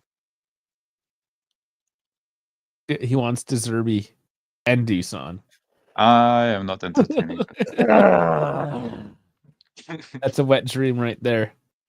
I'm gone. I'm done. Nope, we're not doing that. Absolutely not. I can't see De Zerbi coming at this point. With the gamble that they did with Mata, I can't see. No, absolutely not. I can't see De Absolutely Zerbi being an not. option. No, it's like a Conte or similar type profile. Oh, Keane! Oh, Oh, that was actually filthy. He couldn't do that with us. oh man, He almost got that off too. Can we looking. please calm the game down again? What? No. Hey, I wanna don't feel make- alive. I need some entertainment here. I could care less who wins. I just want some more entertainment. Oh, come on, German Dave. It's not like Italy's gonna pop in 3, dude. There's no man. fucking way. I wanted this to be, nice. fuck you. I'm fine with a 3-3 all. You still move on, and we get memes, and we get to, we get to. Oh my god! You sound like Chiesa, just crying for no reason. I'm not Yeah. crying. Today's a happy day. I just want a controlled, nice, defensively played match. Nobody That's it. wants that. I am happy. You want to be because- entertained. Because Motta got the sack, figuratively and literally. Yeah, stop trying to bring everyone down for her. Fuck you, German Dave. Being all Man, German. sorry that I want my team to win. 9 to go in and 9. Think about the greater good. It's not about you. You've already. Man, got a I don't have a lot to cheer right now in my sport. None of so us do. goddamn. So fuck off. Let us have something too. Oh my Take god! it Did you guys see Barella just get stiffed arm there? That was funny as fuck. Like, who was that? Was that Ta or something like that? He just goes like this, and Barella's like, You can push Barella off with a half chub. Relax. I know, but you see Barella because he's got short fucking arms, so Barella's kind of going like this, like there's like a hand in his face, and Barella's just going like this. Good lord, that's man. I'm here to do like stupid color commentary. I feel like a WWE commentator right now. Fino says Hey, what? but Dash? honestly, right now it's a really nice up and down game. It is. I kind of like it. I just love democracy. Yeah. See, Dash doesn't know what democracy is, though. I don't. I'm a commie. He doesn't understand that joke.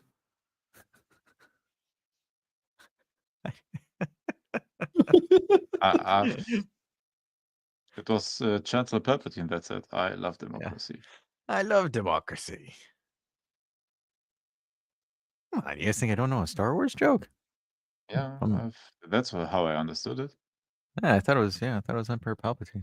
If not, I'm a total nerd because I interpreted it that way. That's what I don't thought. know. I don't remember Palpatine saying that. That was No, he probably said like it was, episode 1, 2, or 3. 2. No, it was 2. I think it was 2. Yeah, nobody cares. He's like, I don't like the first trilogy or the OG trilogy. I like the new one, the Disney trilogy. I like the OG and the Disney one. Really? You didn't like Disney the one prequels? cinematically was very well done. Oh, cinematically, it was great. He meant Palpatine. I knew it. You see, See? Here's the Ne- thing. ne- never See? doubted myself. Never Here's the doubted thing about myself. Star Wars. It's fucking Star Wars. Chill out about the canon and the storyline and this, that, and it's fucking people with goddamn lightsabers and starfighters doing cool shit. That's all that fucking matters, man. That's it. It's fun. Chill out, Yeah, chill it's out with fun. everything else. It's fun watching. Because like the first three, it was like too fun and kiddie to the point that like that felt like I was watching an actual Disney movie. Like I was watching Beauty and the Beast or some shit with the fucking love story between Padme and Anakin. Like fuck my life. Hey, but dude, the guy that played I forgot it, I'm drawing a blank. I think it's Christian Hansen or something like that. But like Hayden Christensen. Yeah, he grew up like What- 15 minutes away from me, unfortunately. Yeah. You know, the thing is like when he played Anakin in the Ahsoka series, he was actually really freaking good. Dude, he was awesome. Oh Yeah. my! You know they were saying like he was spinning that bitch so fast. The director's like, "Yo, chill, relax." Like he was spinning the light. Like he's still. Oh my gosh! Like I love that scene where him and Ahsoka are in the thing, and he's like kind of effectively going between both sides of the forest, and he's like asking her, he's like, "Live or die." So KB, the first Star Wars movies were boring in the sense that they weren't action packed. But if you look at movies in the 70s, that was cinema at the time. Yeah. And it was all like Damn, we lost him. Oh, I think I was lost. Oh yeah, his stream is broken. Yeah, his again. stream. He Well. died. Yeah, he's You know, gone. the still image that he's on right now is actually hilarious. Yeah, come on, let's save him off of that image. Come on. I don't want to do that to him. I don't want to do that. I'm a nice human being. He's like, I am a man of culture. No, but Yeah.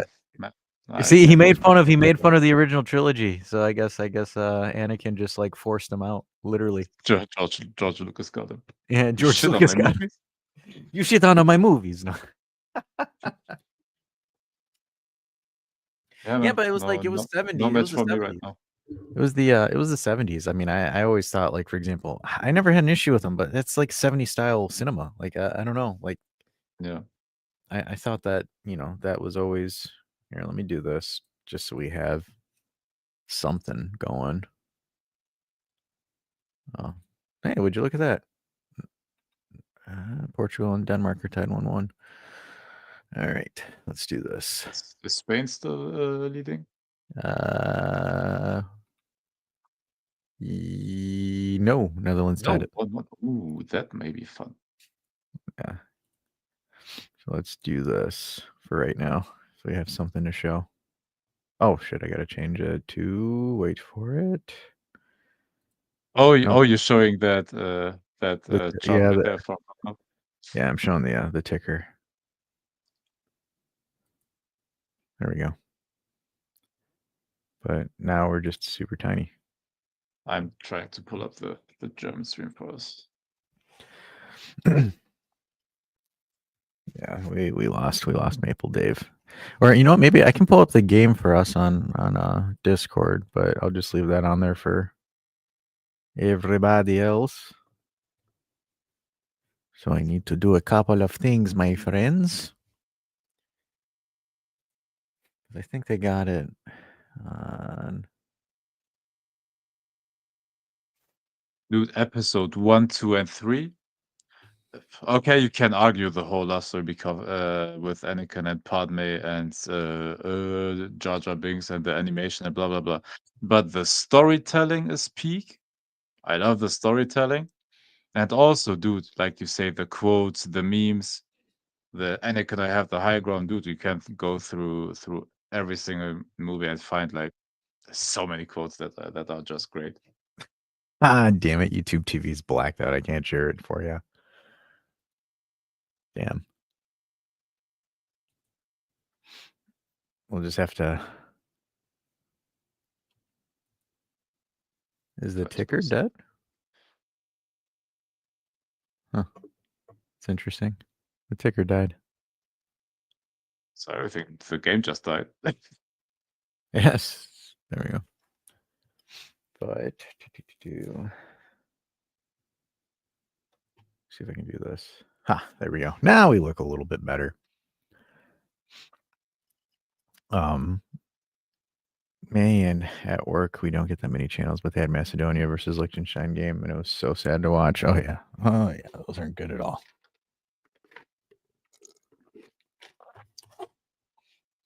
Yeah, I think and you're right about the first trilogy. I think the first trilogy was like super memeable. I think the one thing I kind of regret that Star Wars never did, and this is more mainstream, is like they never did a post Luke, like post Return of the Jedi Luke, right? Yeah, that's maybe a bit of Like a missed opportunity. like But that's Prime.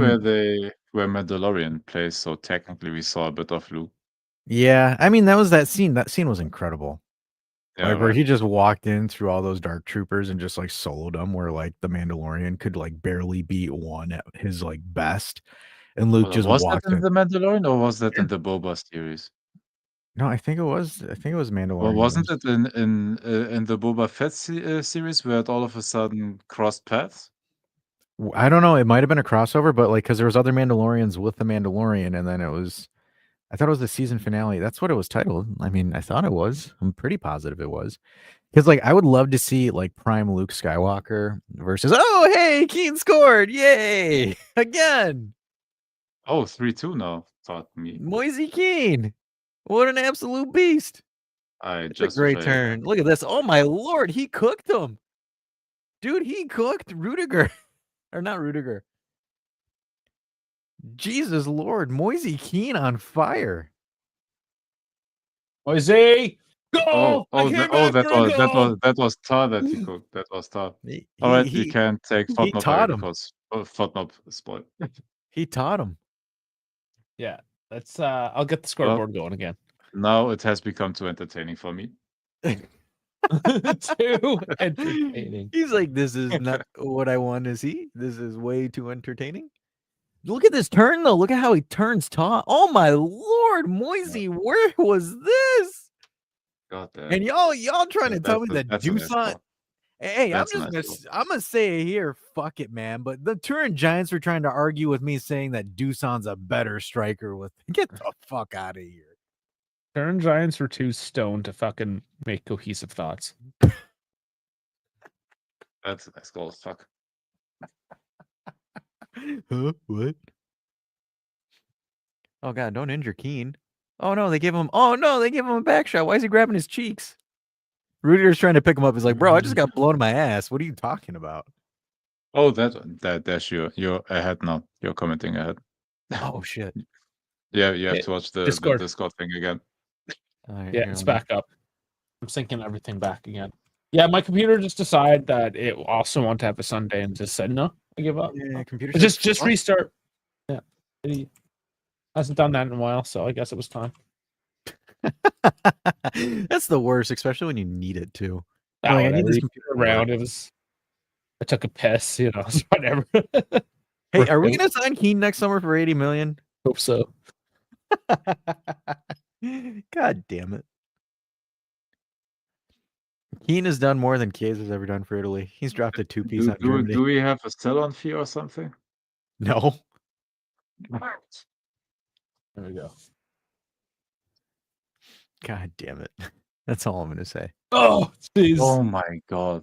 And the Raspadori almost passed it to Keen for a hat. Oh my lord! If Keen gets a hat trick against Germany, I am squealing. I swear, if we bottle a 3-0 lead, goddamn, I will never recover from this, man. I will be squealing. He was at work. He only got Macedonia Liechtenstein out of all games. That's hilarious. Okay. Oh, we know Bones got receipts. Bones been simping Keen since day one, before the mixtape. Right, buddy. We know Bones. We got you, buddy. Since before 21F.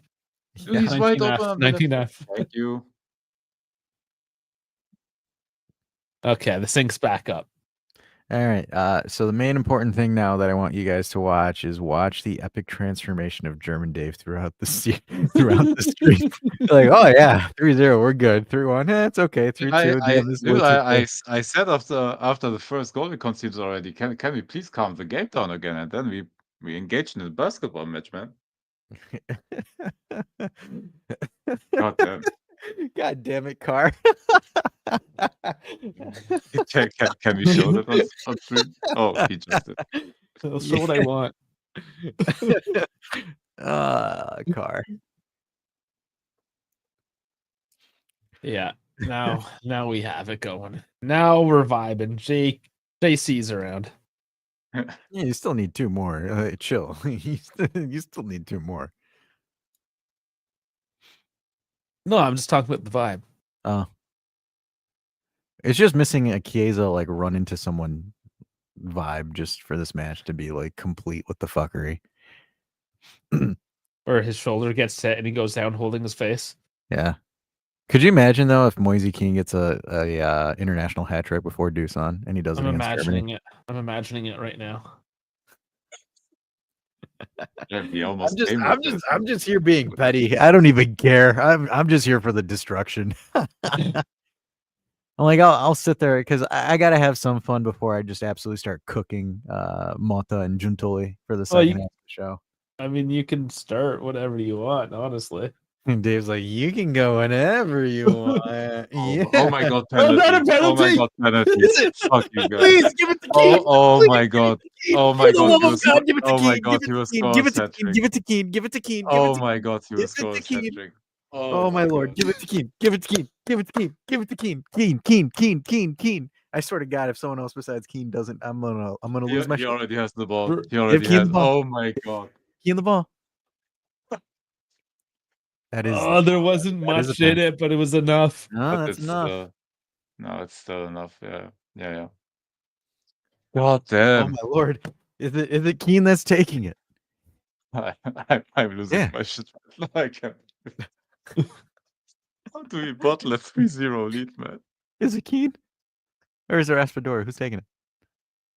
Dude, I swear, Or is it if one of Barella's them goofy ass? dare, Man, if Udoji, one of them dares, get your left back looking ass out of there, Udoji. What's What he the doing? fuck are What's he you? doing? Penalty check. Oh, penalty yeah, check. it's a penalty. They come don't on. want Moise to get it. Hey, Dusan's sitting there calling the VAR. Hey, somebody give a penalty check. I don't want him to get hat trick before me. So there has to be enough to overturn it. There's not. He slid into his I don't leg. think there is enough at all. Run, your little Dutch booty or whatever this guy is, Danish or whatever the fuck he is. Hurry up and No confirm idea. it for Keane. I have no idea who this guy is. No, there's no poke on the ball. No, that's a penalty, my friend. If you gave the first one on Buongiorno, this one's the same fucking thing practically. No. Buongiorno held and took his. Yeah, it was a hold, but it was don't- also not like super strong either, though. I don't. It's I'm being biased because I want Keane to take this.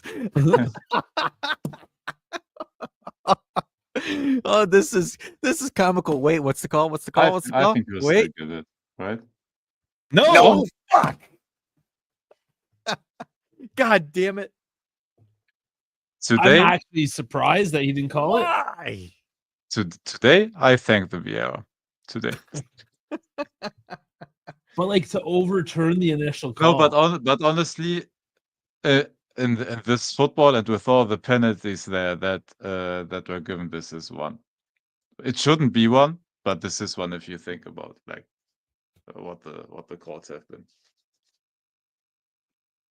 Yeah, Kinda. it's What- just you what- have he- to.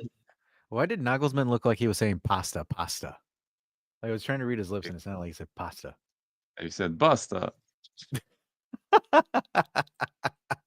It's just to overturn the call is. I'm That's so what gets me. disappointed. I'm so I blame Dusan. Dusan probably called the Yeah, VAR. great. Let's take our best offensive player out and play a low block.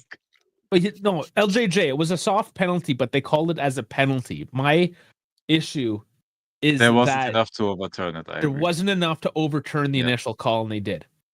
Yeah. That's where I have that's issues. mistake. There's an Interista for Germany now. Not them. Rudiger's old ass is taking the bench.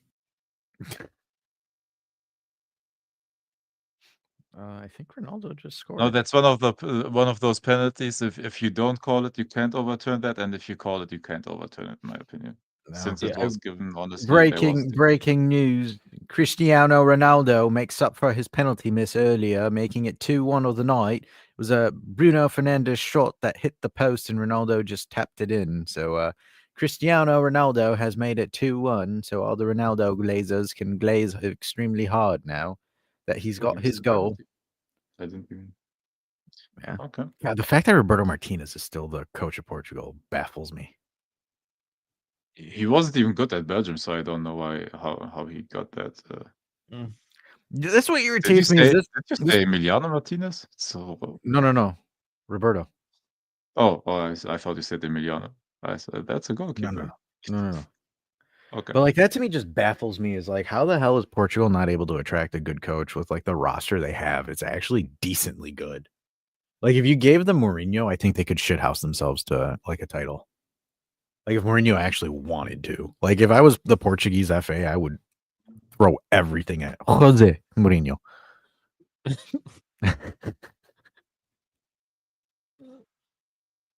All right.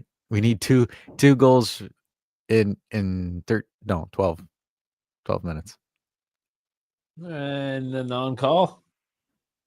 Come on, Keane hat trick. I Moise think Keane so. hat trick. Oh, it's Moise getting Keane hat trick. shifty. Moise Keane hat trick. All right, like, come on, Taw is like twice the size of any Italian on the field. Like, come on now. Why are we squaring up with Taw? Like, why are we trying to taw him out of the ice? That What was Keane that left him bitch in. going on about there? Oh, she bad as hell though. Especially the Italiano, see? Well, ref's got his work cut out for him now. Oh, yellow card's out. Barella's getting it. No, but what the hell is Barella doing? They told him to hurry up. Well, I don't even know what happened, man. Probably for protesting. No, it's dissent.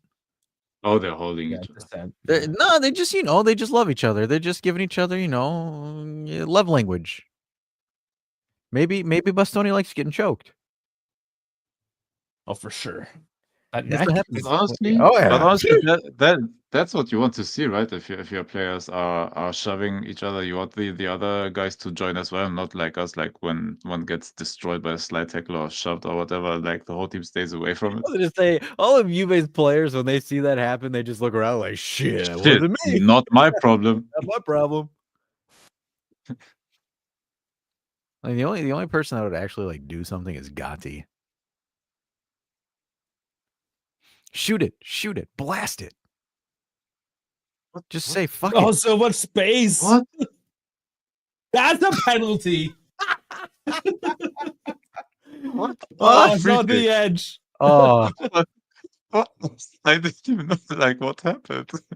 that was such a delayed fall too. It was like the stormtrooper getting shot. Was the tuck in the box? Did he already give that? So that's No, he, that's- he that's- oh, barely that's where he's touched giving him. it. He barely touched him. That you call him that a foul? No, it's And you not. No, it's denied not. me a It's not. Moise Keane Hattie? Oh my lord, it's this not guy's a it's not mess. a foul. Oh, It's- you it's son not- bitch. it's not a This Oh, guy's you a- big son bitch. Fucking mess. I wanted a Moise Keane hat trick, and you gave that as a foul, and you denied the other one. What in the ass? Dude, This from bad. that position, it's almost a penalty. I'm pulling the race card on this referee because this is some bullshit. Yeah, to the Italians. Ah, he's Polish. That's why. Polacks. No, I'm just. Hey, if the Polish has a reason to That's hate some anybody, they hate us horseshit. more. Hey, no, that's some They horseshit. hate us more than the Italians, right? He's It's your fine. neighbor. Yeah. Oh, yeah. But the big thing is like, like you guys could be like, oh, Mr. Polish guy, we don't, we will not protect you from the Russians if you don't give us the calls. Oh, he saved it. God damn. Hey, that is the I'm having way too much fun for this. Yeah. Should we go to a game that goes to extra time after that? Why not? Oh, that's boy. Did the wall just say fuck it and not cover Yeah. that spot? No, they didn't read it well. Yeah, Donnarumma was looking at us like, hey, everybody, make sure you mark up That this was time. close. I still can't believe he's balding in the back of his head. Oh, just wide. All right, come on. Moise Keane hat trick. Moise Keane hat trick. Moise Keane hat trick. I don't give a shit about the result. I just need a Keane hat trick. Honestly, I'm willing to give him the hat trick as long Oh, as we now don't. you're willing to give it to him. Not when they gave him that pen that they took away from him. Yeah, no. German Dave, we call that being petty. I am petty.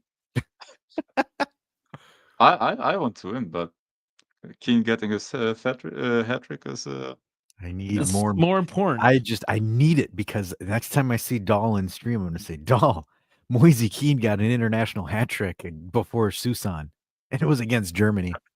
Yeah, like an actual good team, not some Europa other conference. Balkan I was going to say some random ass Balkan team that we're probably going to go see. Albania.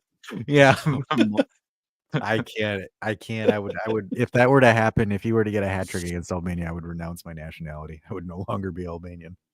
Oh damn. Oh, that's not happening. That to me, I'm just like, nope. Take that down. That's not going to be up here anymore. Enough. You know that Scottish guy from the enough. Enough. Oh yeah.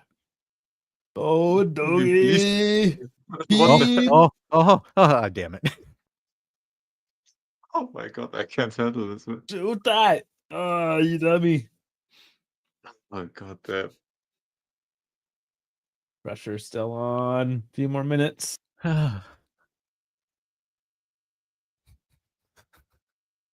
This is better. I was ready to go to bed. Decent what a heel. body. Oh, and then slipped. He said, get your little ass out of here. Come on, Spalletti. Do the hipster balls. Get Keane that hat trick. Could you imagine if Keane just gets 2 and just gets a 4-piece against You Germany? know what I realized? We are really bad at low blocks. Yeah. It's very un-German of you. Yeah, Keane, fuck him up. Fuck him up, Keane. God damn. Bro, why does Keane's pants fall down so easy? Like His ass is huge, man. You got to make special pants for that kind of thing. And bro's cheeks are just out there. Wait, Yeah, are they taking out Keane? Are they subbing out Keane? Best not be. I think they are. Are they seriously? No, that's 6. Uh, Why would you? Fuck! They're subbing him off. God damn it! Fuck! That was actually. goddamn, his 2 goals were amazing. Yeah. Fuck. Dude, he's in the form of his life, man. I'm happy for him. I'm really happy for him. He's still so young too. I mean, he can get He's better. the same age as Dusan. It's literally same age. Damn it. Yep. Now my investment in this match has gone to shit. Now I don't care. I don't care anymore. I vote for a Gatti red card. Or do they take Gatti off? No, I vote for Donnarumma header at the last minute. I no longer have investment in this match. C-Bone saying people slept on my man. I know. We didn't. Fools. The fools. Oh, there's a little slip. They shouldn't have subbed Keane off. Keane would have been there for that set play. The fuck, Spalletti? Mom Spalletti. No, that's how you know he's related to Ali. He subbed Keane when he started cooking. Yeah. By the way, I like how Zakani did this on the floor and then stood up right away. Oh, what a looper. What a terrible pass. Like to who? Trying to go back poster. I don't know. I don't know what that was. Chill, guys. Chill. Need more chill. Oh, we're fine. It's No, No, it's- I mean yeah. the Italian fans that they showed that because Yeah, they were making out with their shirt. Yeah. It was a little weird. Oh, France and Croatia are tied, so that's going to extra time. Mm. And then Spain and the Netherlands are two. Holy fuck, they're two apiece. Yes, that's why I said let's go after this one if it stays this way. Yeah, it's the 88th minute, so that one's pretty much going into it. Yeah, because Oizabal got the go ahead, and then Matson tied it up. And Hoyson is starting for them. Holy shit. Yeah, Hoisin everybody sauce. injured. Hoyson's starting for Spain. He's actually doing decently well. He's having overall a very good season. You blame Mata for getting rid of him? No, I blame Gentili for not getting a suitable replacement. The replacement is the problem. I still think you can't sell talent. You just need to replace it, or if you Yeah, don't that's what it replace was. might as well not sell it. Like, I understand, like, for example, like I thought if it was like, for example, if you sold him for Todibo, I wouldn't have been mad. Yeah. I wouldn't have been mad. I'm just mad because you sold him and you didn't get anything out of him. Coop scored? Did he? What? Oh man, he's excited too now. No, Coop didn't score. It was Depay and Matson. Okay. If you quit playing with me like that. Coop's not even on the field. Yeah, he didn't start. I knew that. Dahl. Oh, Dahl. Hey, how many goals has Dusan put against Germany? How many has Keane put against Germany? I Hey, babe. don't think one of them never played against Germany. Hey, bud. Because he's too shit to play against Germany. Keane is more of a. Come on, you hating on my boy Keane now, saying he's a one-trick pony? He's just big, strong, and fast.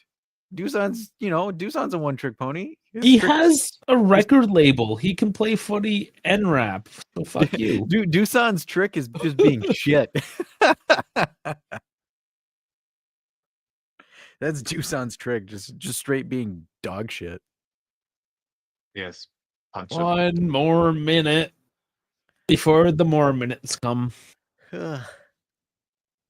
I swear this match is a carbon copy of the first one with more goals. Like first one, Italy played a good first half, Germany the second half. Now Germany played an amazing first half, and Italy's firing on all cylinders in the second half. JJ said sorry for the joke.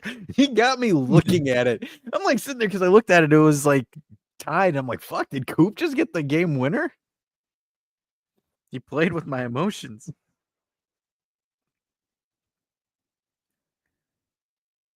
One trick pony, but is the ball in the net. And yeah, I mean, I guess that's a good question at the end of the day. It's all that matters. Dash, so who do you want for striker? Watch Dusan score under Tudor. If he Oh, we have doesn't, some. if he Dude, doesn't, we If he- literally have only two options. We have only two options. Who do you want for striker? I hope either Kolomouani or Vlahovic. One of them has to score. Well, at this point, Tudor has glazed Vlahovic as the best striker in Italy, so he's gonna get the minutes. If he does not do well under Allegri and then Motta and then Tudor, he's not fucking good. Dude, why does Barella look like he was shot in the head, man? Because Did you see he's that a fall? fucking bitch. It's Barella. Nobody likes him. He has no friends. because Dusan doesn't know where to read the ball. That's why he hasn't scored headers.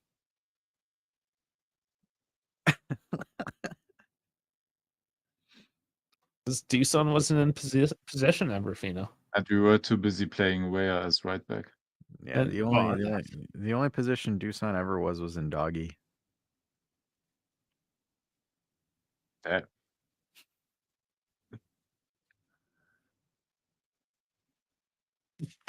Now, who would I want as a striker replacement? I'm so bleeping happy that Mota got fired. Me too. I'm happy for that too. I've been calling for him to get fired for a while. Striker replacement. You know, And David? Get up, man. Don't just lay there.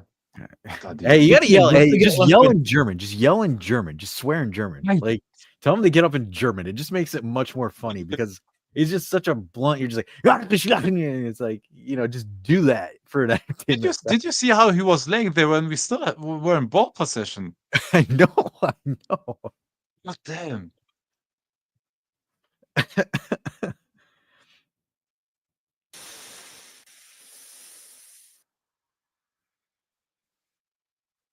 Corner now. 4 minutes left of added time. Be-do, be-do, Yeah, and we then never dash. scored headers because we always try to play beautifully into the box without having. Okay, started again. It's only 4 minutes till dash goes on and Bender.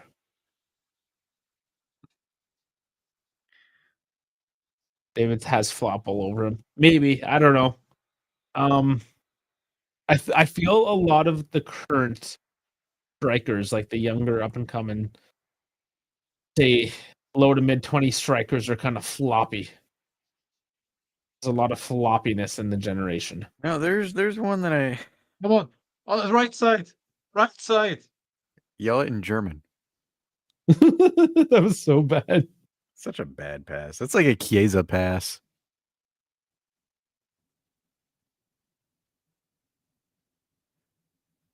Oh my god, that could have been Juventus on that counter attack. It could have.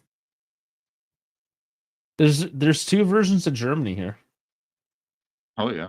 and Italy for that matter. Same as last game. VAR for what? Same. What?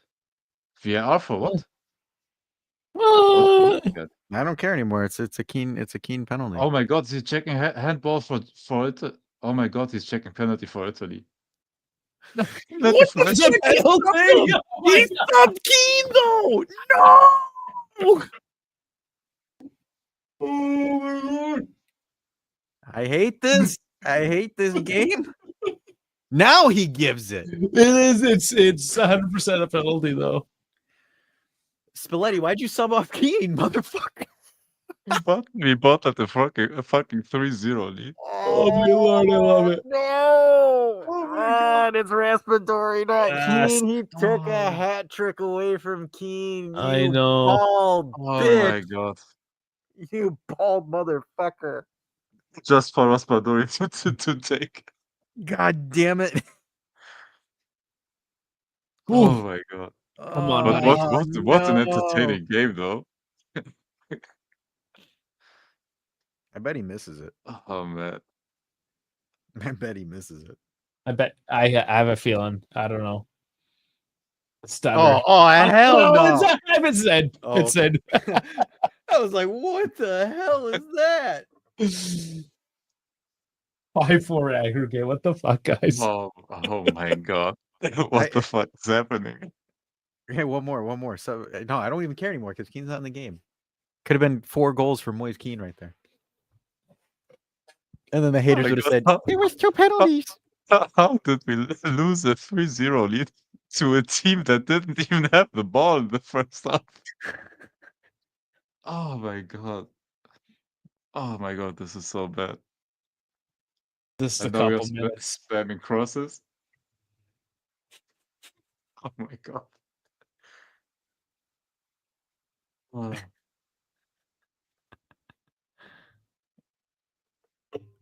Fuck you. God damn it. This is why I can't have nice things and be a nice person in life. You know what? I'm still playing it. There you go. There's your Serbian twerker. Ross said. Wait. Oh, there's no way they're scoring an equal. There's no way. You're good, German Dude, David. dude, the second half, I have no idea what's happening. The first half, I have no. Dude, this is crazy two-face. I don't know what's happening. God damn. It's okay, buddy. You won. Don't worry. Not yet. You won. It's time. There He is will no add way. he will add 2 minutes on top of this. So I think at least a minute. no, I It's think two over. because of the penalty check and stuff like that. It's donezo.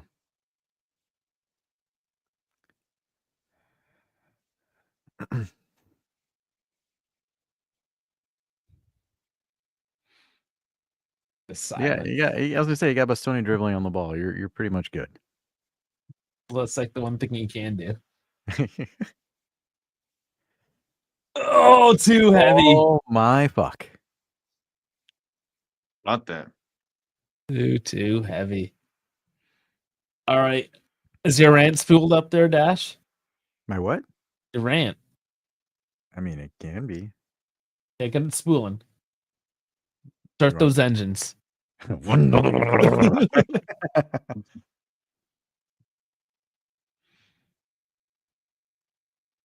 Oh, the tense final moments.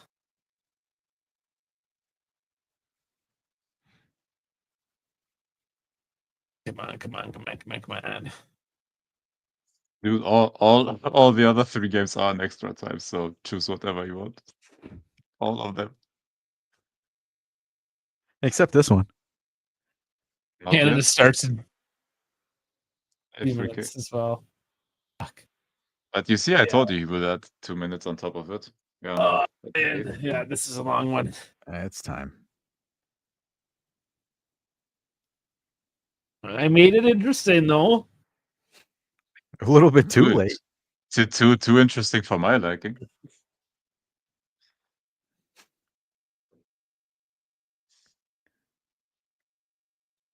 Both teams can only play 45 minutes.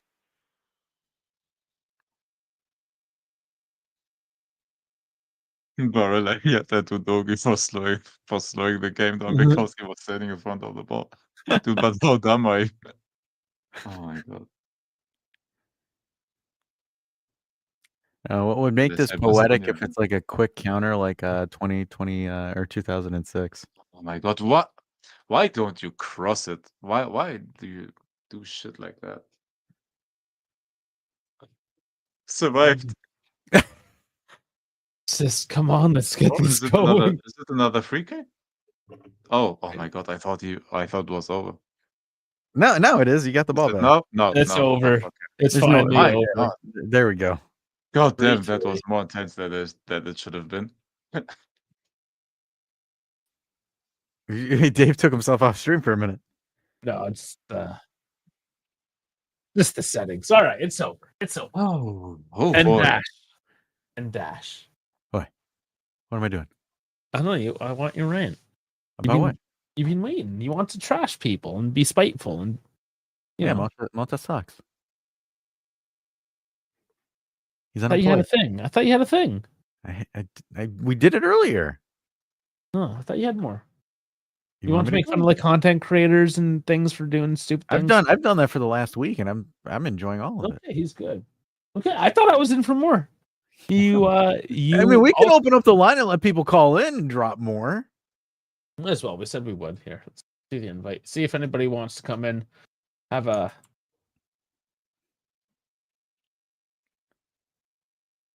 I just find it funny because the whole shebang, like, hey, Giuntoli knows what he's doing. Giuntoli guy this, Giuntoli guy that, and then Giuntoli comes out in an interview and says, "I wish I never hired you." Well, yeah, I wish he never hired him either. I wish he never hired him too. But guess what? We still talk to him like I don't know 3 months before the season before ended. So honestly, he was that sure in Motta. Honestly, that's how much he trusted him with a job.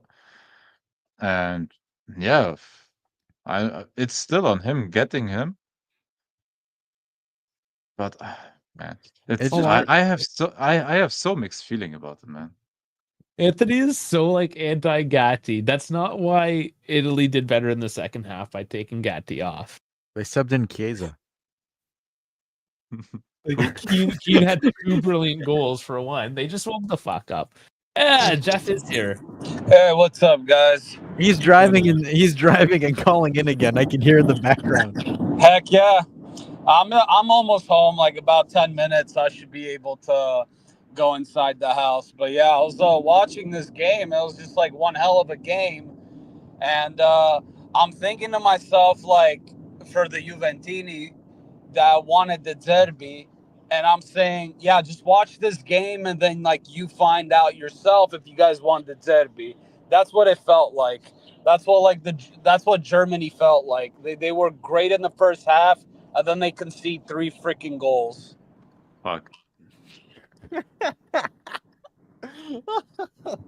See, I told you guys. I had a meltdown in the second half, and everybody was, oh, just chill. They will not score 3 goals. Nah, What happened? nah. Well, they No. had to score 4, so it's fine. It would only have been acceptable if it was Keane that scored all 3.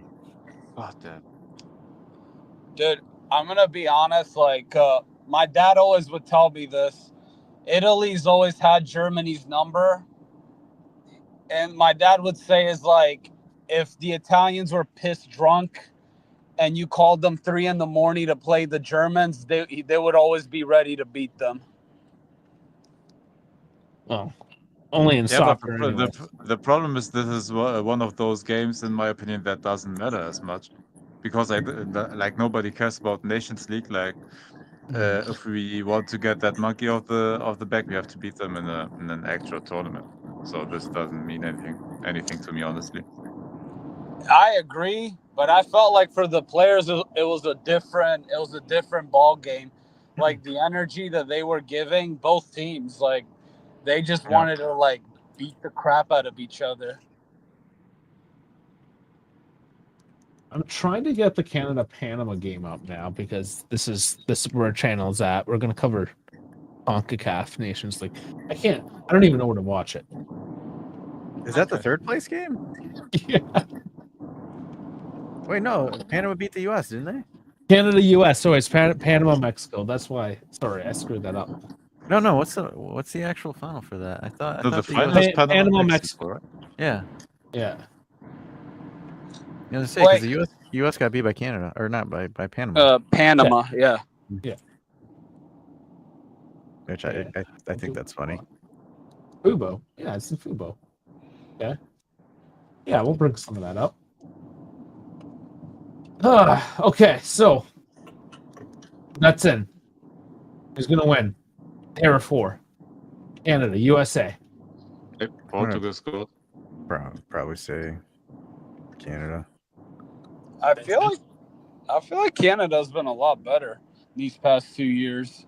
I don't know. They have been, yeah. No, Canada has become better. They have a couple of good talents now. And honestly, in international football, as soon as you have like couple of good players, and a lot of international teams have them now, you are pretty much set. And the rest of the positions you have to fill them around. But overall, like the Canadian squad has been getting better. You need 3 stars and then 8 to 9 role players, and you'll be good. Yeah. Definitely agree for sure. Which they kind of have now, right? They got Jonathan David, Alphonso Davies, even like Alistair Johnson plays for Celtic now, so he's pretty decent. You have some guys playing in Europe. They're getting there. I forgot the guy that was at Porto for a long time, half Canadian, half Portuguese. Is it Stacchio? Yes. He decided to play for Canada, right? And Yeah. he was decent as well at Porto. Yeah, he's okay. I haven't watched Porto in a while, so I don't know. He was playing in Toronto. He was like one of those guys that would go back and forth. No, he's still at Porto. No, but he had been at Toronto, right? Like he bounced. There's a couple guys that bounce between like Europe and North America. They're kind of like on that fringe. Laren was another one. But hey, you know what? I think Canada has one of the most beautiful jerseys. They do. I like it. It's not bad, yeah. I got a couple of them. I got a knockoff one. My buddy bought some knockoffs from China. And of course, their extra large weren't big enough for him, so they're mine now. I had the Brazil one as well, which is pretty nice. But I don't know when I'm ever going to wear a Brazil jersey, but I got a knockoff one now. Dude, holy cow. I was watching the score, and I guess Portugal, speaking of Portugal, Portugal's ahead of Denmark. Yeah, Portugal scored in the first minute of extra time immediately. Yeah. There's. Hold up, if you can. Trincao got 2 of them. Yeah, and this is part of the problem as well with Canadian soccer. Is like I'm struggling right now to try to find a game. I'm logging into all the sports channels. I've tried TSN. I'm logging into Sportsnet now. I couldn't find it on Fubo or DAZN. I have no idea to watch these. It says Fubo. It's on VIX. Fubo TV or VIX? VIX. But that's an issue that it's that hard to find it. Yeah, because UEFA can't get good contract. It says Mexico versus Panama live. They're not playing at the same time, are they? I have no idea. I'm falling asleep. No, not 9:30. So maybe they just screwed it up. And it's supposed to be the other game. Yeah, because they're showing Canadian players. And American stuff. Yeah, they just got the title wrong. Google fucked up. I hope this works, but I found a simulcast for the Nations League game, so we can maybe. I got it. And Bambito. Yeah, I do like Bambito. You mentioned him twice now. I don't know if he's like European. Does he play for... Where's he play now? I can't remember. He might actually be. Now I gotta look it up. Moisey Bambito. Nice. Yeah, he's in Nice now. Didn't get the call up. Easy there, Jeff. Calm down. It was some schmuck with Mazda. Like, it was like a hatchback Mazda. Yeah, it's like literally farting noises. Like, Yeah. I don't get that, man. Come on, bro. Like, at least drive a real vehicle with like a real exhaust. Like, what is this crap? And yeah, Anthony, it's Alistair Johnston on Celtic. That's the guy. But yeah, Luca on Fubo. Oh my god, Is it dude! showing- Livakovic saved an incredible shot for Croatia. Sal. You Gents? meet again What's going on? in competition. You made me a. What's that? I don't know, Dave. You cut out. Oh, I said you made me uncomfortable there, man. Why? What'd I do? Everyone's making him uncomfortable tonight. He was It's all on happy when it was 3-0. As soon as Italy started scoring, it got all fucking weird. That I give was you way guys too. credit for even watching that long. That was way too intense for a friendly, man. Look, I just looked at the group that we're in. If we can't qualify for the World Cup out of that group that we just got potted with, I don't know what to say. So I would say it was Norway, Moldova, Israel, a couple other squads that I can't fuck on the map. Norway is tough. Don't trash Israel. Remember Maccabi Haifa. Well, you know, I thought it was gonna be anti-Semitic if we trash Israel's soccer team. That's why. I don't know. So Anthony's saying Canada's going to beat the U.S. today, and I'm pro 51st state Torontonian. I don't know if you're so much just a pro 51st state, but you're just a Torontonian that needs to get the fuck out of Toronto. Just start with that and then see where it goes. You don't have to go like full 51st state. Just leave Toronto, and it gets better from there. I promise. That's insane. Yeah, no, that's insane. Just stay the way you are, man. Don't even bother joining. Yeah, Americans are like, fuck this shit. We don't even want to be a state. Yeah, we don't need another liberal state. We'll be fine. You guys can stay there. Yeah, none of it makes sense. Like honestly, none of it makes sense. First of all, what do you do with Quebec? Yeah. We have a hard enough time trying to them shut up and just stay in our own country instead of them trying to go make some French nation or whatever the fuck. Quebec. Oh my god. Oh my god, Huysen assisted with a cross. Oh my fucking god. Lays him up. Oh my god, dude. That was actually beautiful. I don't know. I have it in Discord. If you want to see the No, Yeah. probably not. I've had enough disappointment for a day. I can't really take much more. god damn, dude, like one of those lob crosses into the box from his own half, and it like right at Lamine Yamal's feet. Yeah, so they had. Do you know who you got seated with, German Dave, after this win, or No, is it probably I not? haven't You looked. guys I are still haven't in looked. competition, right? I haven't No, looked into it yet, probably still honestly. in it. Yeah, Portugal pulled ahead of Denmark. France tied with Croatia in the 100th minute. Spain's ahead of Netherlands. I mean, it's going to be a pretty good semi. Germany, Portugal, probably France and Spain. That sounds about right. Of course, there's an asshole in the stands with a At least we Milan are shirt. playing fun teams. I don't care about the Nations League title, but at least we are playing nice games against decent teams, so you know where you are at least when you play competitive games. So yeah, this is a problem we gotta fix. I would love for Germany to pound Portugal just one more time. Oh yeah, I love it. What did Ronaldo do to you? He's geriatric, Jeff. Leave him alone. Nah, No, I still enjoyed it when he did it with Argentina too, when the Germans like smothered Argentina. It's still fun just to hear the fanboys cry. Yeah. It's always fun. I mean, in the end, Spain's going to win it anyway. yeah. It is what it is. Yeah.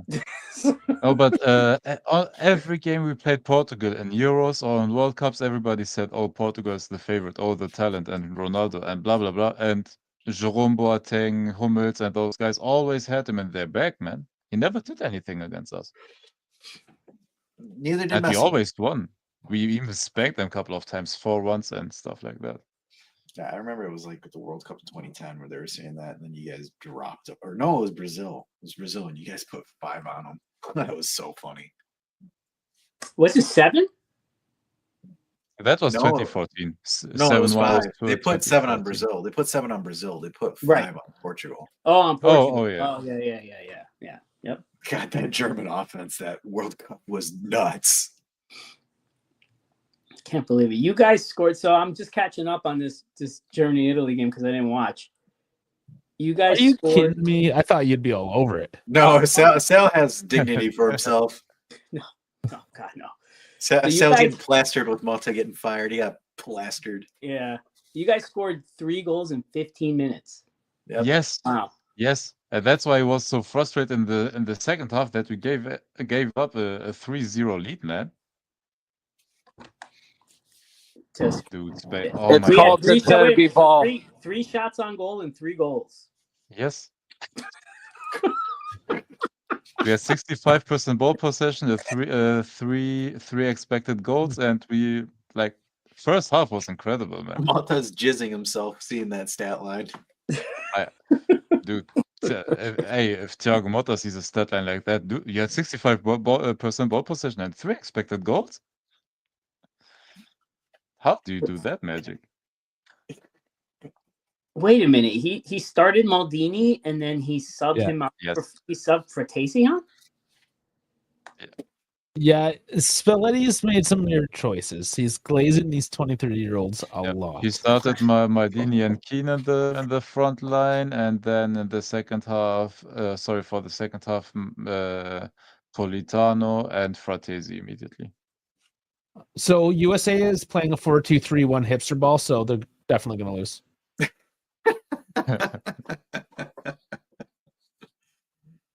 Oh man! That game's starting right now. Yep. Yeah, just about. Didn't we lose to, what was it? Who did we lose to? Panama? Panama. Yeah. They were really upset about the whole canal thing, huh? Oh yeah. Oh, Everyone- Well, they own it now.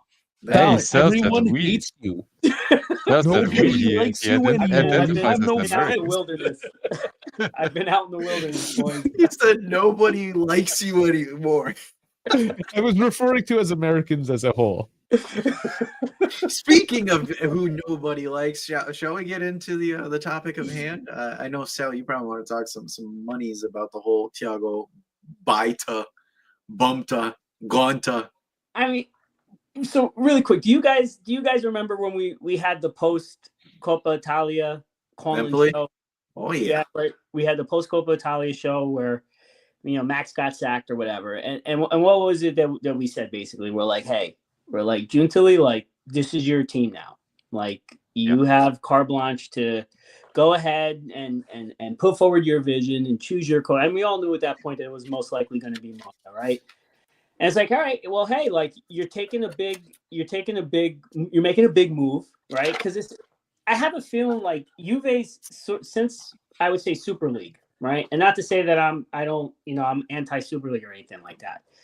Juve's basically been like YOLO FC, right? They take these big swings, right? And they make these big moves, and they've whiffed on pretty much all of them, whether it was the approach to the Super League and everything that followed after that, whether it was getting rid of Max, and not to say that, Max would have been the be all end all, but to get rid of Max and replace him with a coach that doesn't have the pedigree or even close to the trophy cabinet that Max had, or the gravitas of an Allegri type person to take over your club, and you decide to go with a new project and a new whatever playing style, although I don't know, I mean, is really playing with inverted wingers, is it really that much of like a revolution? I don't fucking know. I don't think so, but whatever. No. Especially not the way Mota did it. No. So for me, it's like, look, you guys made all these big moves. None of them have worked out. We're pretty much in year 5 of a, what I would call a banter era, at least, relatively speaking for Juve. And, hey, I love Tudor, right? Who doesn't? You know what I mean? It's like we loved Pirlo too. Like, I hate for him to come in, and make this look bad for himself because he's, been put in a bad situation, and he's doing the club solid. So whether he succeeds in getting this top 4 or he doesn't, like, I'm still going to be grateful for him that he even put himself out there to give Juve an out, that they don't have to make another big expenditure on coaching when they're still paying out Mota and his staff. Right. So kudos to him. I appreciate it. Hopefully he can, get these players to respond, because ultimately it's the players, right? Like, he lost the locker room. Mota obviously don't really see too many players kind of coming up, posting flowery, recognition of him, post sacking. It's obviously a little bit of a like they did for Max. The only thing was they Chiesa. did for Max. Chiesa's the only one liking all the posts about him getting fired. Oh, Danilo liked it too, and then his agent did him one better and said, like, yeah, well, Tudor ain't it either, and Danilo had to be like, basically say, hey, my agent's thoughts are not mine, already caused that. But yeah, it's like, look, like Mota, it didn't work from the start. He had those 2 quick wins in the beginning, right? He had to come back with Leipzig, which really was kind of like the beginning of the downfall, because that's also when Bremer got hurt, right? He couldn't build on any of the positives that we did see, and we suffered some pretty embarrassing losses. And to say embarrassing losses after the last 5 years is really saying something, like record-beating losses. Yeah, like really, like worse than Maccabi Haifa losses. So, at least Maccabi Haifa was good enough to qualify for a Champions League, and we did not lose to Empoli's, JV squad. You know what I mean? Like there are levels to humiliation, and Mota kept finding new ones. And then you get rinsed 2 games in a row with 2 teams that are close to you in the standings, like emphatic losses with zero, response or anything. Like, it just, like I said, you want to say it's a project, but it's a project with conditions, right? So maybe it was a little bit unfair to Mota, even though you gave him a really good mercado and he didn't play players where they're supposed to be played, and he tried to get square peg round hole type of thing, right? So the players weren't responding to it. I think it was the right call to let him go, but is it a good look for the club? No. No. It's Especially really, Gentile.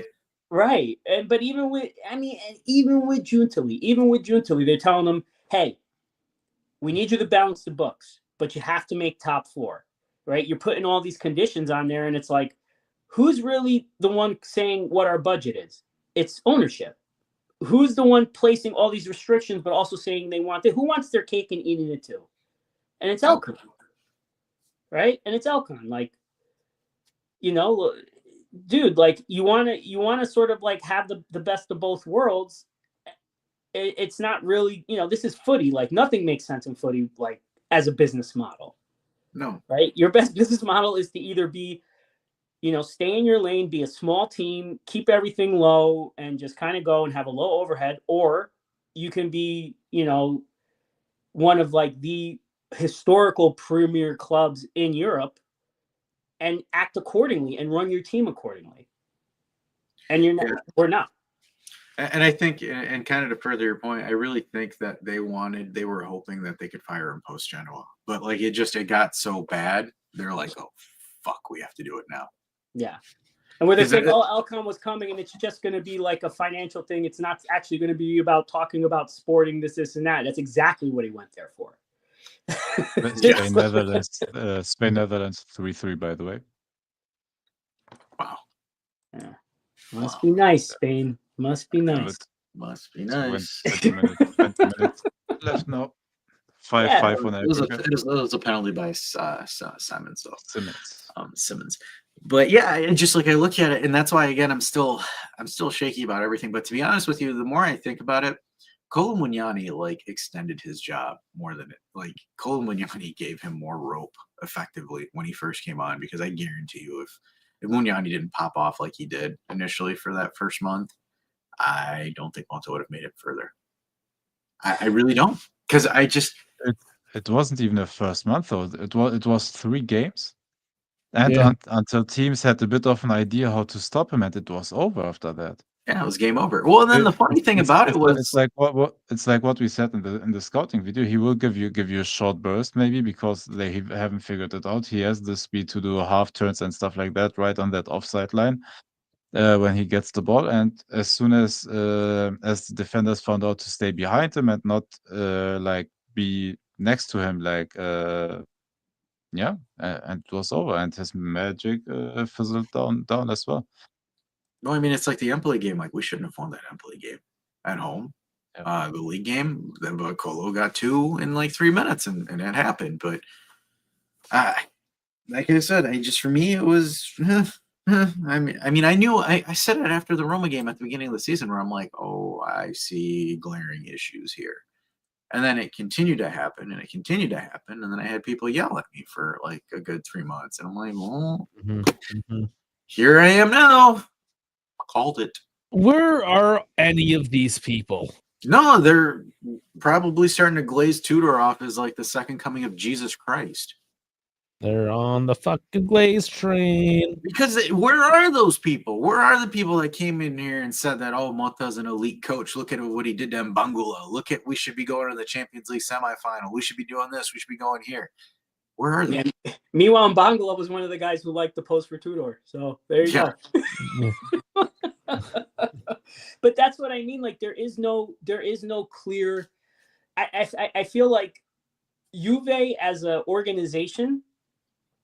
I have no idea. Doesn't right. It's like they forgot. And look, like you said, you guys mentioned it. I think in when you did your post, Mota announcement thing, where it's like, we brought in these non-sporting guys because we had to, because we were in a crisis and we had to balance the books, and that's fine. But they've been here for a while, right? if these talks about, they've been grooming Chiellini, and then he's going to come in as president because they're going to get rid of that. I think it was Berto that calls him Sleepy Joe, which I think is great. You know what I mean? Which is a perfect, but it's like, are we getting mad at non-football guys for being non-football guys? No, who put them there? Those are Exor guys. Those are Elkin guys. He put them there. He has this vision for the club. He wants them to be sustainable. You're not going to be a sustainable big club if you don't consistently win. Winning fixes everything. It makes everything look better. We wouldn't be crying about Hoyson. We wouldn't be crying about Sule. We wouldn't be crying about Fajoli or Kane if our signings that we brought in were working. We wouldn't care. But it doesn't. So, like, hey, here we are. And the guy who's going to have to fix it is the one who's signing the checks. Yep. And right now, his track record ain't that great. So no, it's very reactive instead of proactive. Like, I mean, great. Like, I think, did we say it in the State of the Union one where we're just kind of like, the only way this changes is Falcon comes in and says, hey, you're fired. You're done. Right. And credit to him. He's like, hey, you're going to do it. And if he's sidelining Juntali with it, like, that's fine. Because the owner's always going to have a scapegoat. That's one of the cool things about being an owner. You hire other people. I love it. I know. It's awesome. Right? Like, but you know what? Like, Elkin, like, sorry, like, it works a little differently at Juve because you're part of the Agnelli family and you are insisting on keeping them as part of Exor's portfolio, but you're not treating them like a priority, obviously, because you have shareholders for, your other big companies that you need to keep happy. And, this is like a little side gig for you. But guess what? Like, footy fans are very vocal. So you're going to have to keep hearing it. And it just is what it is. And as you should. Or else sell the fucking club. Or bring in football people to run this for you. You need a little bit of both. That's the way I see it. You need both. You need people who are thinking about the financial sustainability, but you also need people at the same time that know the right type of player, the right type of mentality to bring in the club, and also the right type of coach. Clearly why Malta was sacked, especially in atrocious games, like starting from Benfica, then you go to PSV, follow that up by Empoli, and then the two other games, Atalanta and Fiorentina. The problem was for me when he lost those games was the way he reacted post-game that pissed a lot of fans off. Like, it came off as, I don't want too much pressure. I just want to do the bare minimum. I don't want to compete for titles. And I felt like that is what the vibe he was giving towards me, towards the fans. Yes, I mean, yeah, at the end of the day, yeah, the derby, whatever you want to say. And that's the problem. It's like, maybe he was thinking, in 2 years, I'll have this team rolling. But the reality is, if you're at Juventus, you need as fast enough results as possible. And it's a results-based thing.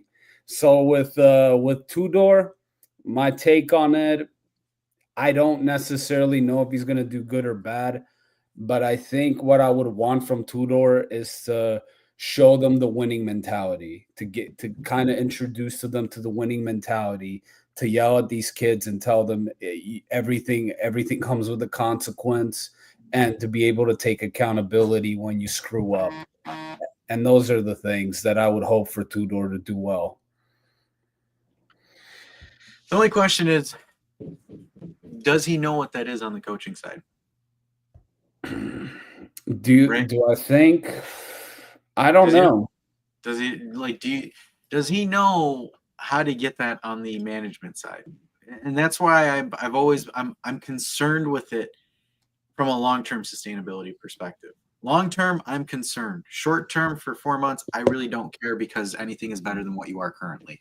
That's why I'm like, okay, that's not a big deal. Like, but if I'm looking at it from a long-term perspective, that's where I'm a little bit concerned because, like, for example, you don't have a president. In my opinion, your club president or CEO needs to be either a former sporting director or someone that knows ball. The guy that we have knows how to take naps. That's his forte and his expertise. So right now, I have a concern on what the vision and what the future is, and that's why I'm not ecstatic for Tudor, but at the same time, I'm not, oh, what the fuck? It's a stupid move, right? That's not where my head is at. My head is kind of where it's like, where do you plan to go with this? Because are you, and we confirmed it is an option. It's not an obligation for him to stay next season if he hits top 4. It's a team option. So the team gets, and that's smart business on our end, because if you did an obligation, I would look at you and just be like, okay, like seriously, it's stupid. Desperate. That, and it's not long-term planning. Yeah. My concern is where do they want to go after Tudor? Because I don't think he stays next season. I don't see it. I hope he doesn't, honestly. I hope he doesn't. He's not a Juve caliber coach. I love him, but he's not a Juve caliber coach. No. And neither was I mean, okay, what kind of style are we going to play? If we're going to play attacking wise, which I don't really recommend because I don't think it's in our DNA as Juventus, and it's expensive. I find playing attacking football expensive. Means you got to find the right goal scorer and the right midfielder to provide goals to the goal scorer. So for me, I think we might have to play like the defensive terrible style. I wouldn't mind getting Conte. Or if we're going to play attacking, I'm maybe would give Gasperini a chance. It's between one or those two for me. That's my take on it. I'm ready to take Conte back at this point. I think we've proven that. We just need somebody with that profile, but also that tactical knowledge. Is he available? That's the question. Is he available in the summer? I think he would come back. I think he would drop Napoli like a fat whore that he had in one night stand with. Yeah, but what happens if Juve don't give him the money that he's got at Napoli? Oh, we'll suck him off. We're giving him 10 million a season. Well, I think Gasperini will also be expensive. He's not going to come back to us. He's not going to come back to us on a cheap, right? And another thing, just to add it to what that you Dash and Jeff were saying, the team lacks balance. It lacks balance in management, right? Where we're top heavy finance guys and not enough on the sporting side, and we don't have balance in the locker room. We don't have balance in the locker room between experienced players who've actually won things, newer players. We have a lot of younger players that we're bringing in. So there's a leadership gap, right? Because you have to think about it like this too. You can say Tudor can come in, right? And he can try to like motivate these guys or whatever. There's only so much a coach can do. Yeah. You need leaders in the locker room. You need guys to check each other. And you need guys who have enough gravitas to be able to check other players, right? To be aligned with the coach, to be aligned, basically with the team and what we're supposed to do. And we don't have that either. The coach can pull that out of people, though. I think that's I think that's why I would have wanted Conte or maybe even a Gasperini. I don't mind it. A Gasperini, Conte, even Tudor, if he can do it for the remaining months that he's going to be willing to stay, is to pull the best out of a player and then find out which one of the players is going to show out. And then you could tell from there that, okay, this guy has got what it takes to lead a locker room when I'm not around. Let Fino go, because Fino's been sitting in the shadows waiting to speak. Yep. Yes, hi. Guys, I entered to share with you something that happened to me the past 2 months. I was sick, not so much, nothing special. But I was all over the place. Mentally, I was dismantled. And I was watching Juventus news. It took me 10 days almost to get back mentally and have an esoteric structure. And now I'm 2 days watching the fucking news about the Juventus coach and all the things that are going around the club. And I'm beginning to be again dismantled. And I think that the fucking situation around the club, it's so shit that talking about the coaches is a part of it, but it's a much, much bigger mess. Oh, I can absolutely. imagine. Absolutely, yeah, for sure. I agree with Yeah. that. And You again, can't always blame the coach when you have 3 and 5 years, right? It's not a Yeah. coaching problem. yeah, it's not, right? Because that's where we're asking the question again with this. It's like, what is going to happen after these 4 Yeah. months? And not to mention what we had 2 or 3 sporting directors as well in that time, Yep. right? So again, not a sporting director problem, not a coaching problem. It is above that. And unfortunately, it won't get fixed until you get a Beppe Morata-esque person. Now, And that's the the thing too. That's where I'm torn with Agnelli, right? Yeah, you bring Agnelli back, you know he loves the club, right? We all know that. And that's great. And we need more of that. But the catalyst for all this happened even before COVID, you know, the catalyst even before Super League, right? We basically alienated probably the best general manager in Italy, who went directly to our direct rival, who were floundering at that point. They were a joke. They were an afterthought. They were in a real banter era. So we gifted them that. And then on top of that, you know, like you said, everything else, like, so even with Agnelli, I have doubts about because he's going to be making big decisions. And it's not his passion that I'm concerned about. It's his decision making that worries me. the thing is, you hope that you then have the right sporting director to make the right sporting decisions, right? Mm-hmm. And for now, we are still stuck with Giuntoli for better or worse. We don't know yet because we had a couple of good signings, but the big hits have been flops in my opinion. The one big hit in Cope Miners, in my opinion, because that's where we spent the most money. Douglas Luiz, purely monetary wise, we spent also 50, but yeah, if you think about the whole deal, that's still a decent deal in my opinion. Yeah. But And sorry, sorry, Dave. No, go ahead. no, it's all. No, because I was Yeah, reading the no. comments. I was reading the comments because they were saying like Conte and like Conte is the answer, but like with Inter, Conte is great for setting your table, but like you have to give credit to Inzaghi for getting the maximum out of this Inter team. Like Philippe, like Simeone Inzaghi has like, as much as we call him rat faced Inzaghi, but like with what he's taken after Conte's like structural laydown, he's done pretty good work. Like for sure. because like for example, Conte is not the end all be all. I think Conte is the way that you get your table set, and I can understand that where you have Conte for 2 or 3 seasons to set Yeah, you but up. I don't mind that, honestly. Yeah, I don't mind that. That is the You- only look- reason that the honestly is why I've been saying Conte for the longest is because we are in a rebuild process. By that metric, we should put somebody to like start the floor. You know, it's just to start the floor plan and then just build your way up. And then once it's time for him to go, yeah, then you can put a man manager like a Zidane.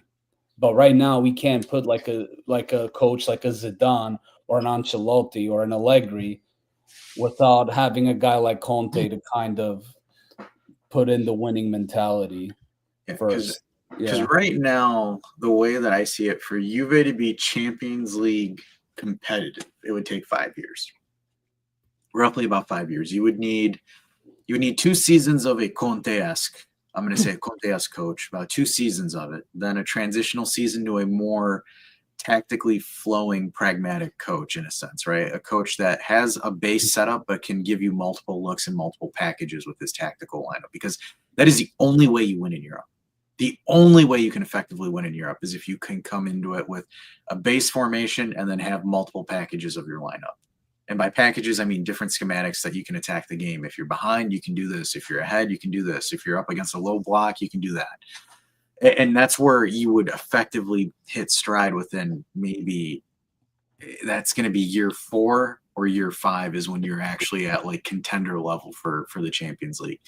But like right now, if you do this correctly, and then right now, especially when you build your roster, you have enough balance between young players and veteran experienced players to help coach those younger players up. By the time you hit year 3 and 4, those young players are already ready to get to that world-class stage.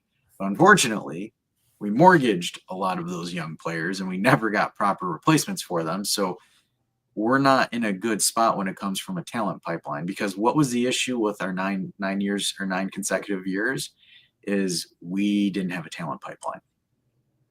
Like, we didn't. Remember back then, we can't get a fullback. Fullbacks are difficult to get. Well, we've had numerous decent fullbacks in the last couple of years through Next Gen and quick, smart purchases.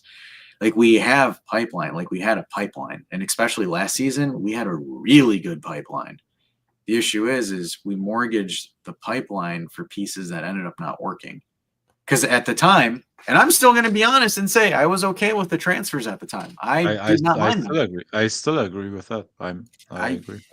I think for the most part, except for the Coop Miners being over 60 for being about over 55 million. Other than that, yeah, I didn't think the transfers were that bad. No, and I still don't think that the transfers are the issue. I think it's the way the coach couldn't integrate it. To integrate them. Correct. I mean, when we got Kumar, any of us think he was going to be playing as a winger? Nope. I didn't. That's not where I envisioned him being yet. Last few games, where was I seeing him getting trotted out at? Right? That made no sense to me at all. Like, he's not a winger. He's not fast. He just holds the ball, he goes shielded, and then give you a good long ball. That's probably what he's good. Oh my God, this is funny, LJ. Could you imagine? I would cry laughing if that happened.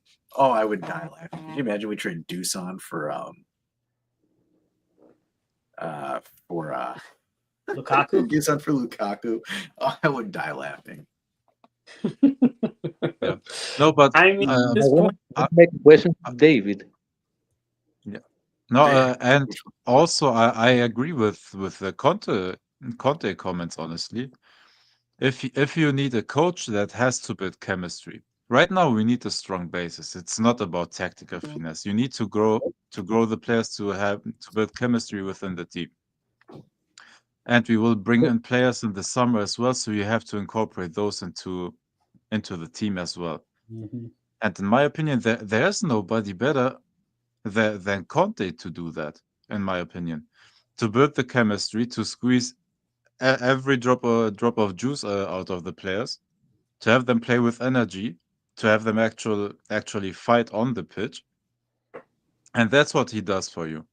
And if you have that for 1 or 2 seasons, where you have built an actual core of a team, where you know, okay, these are my starters, these are the players that have built chemistry, they work together.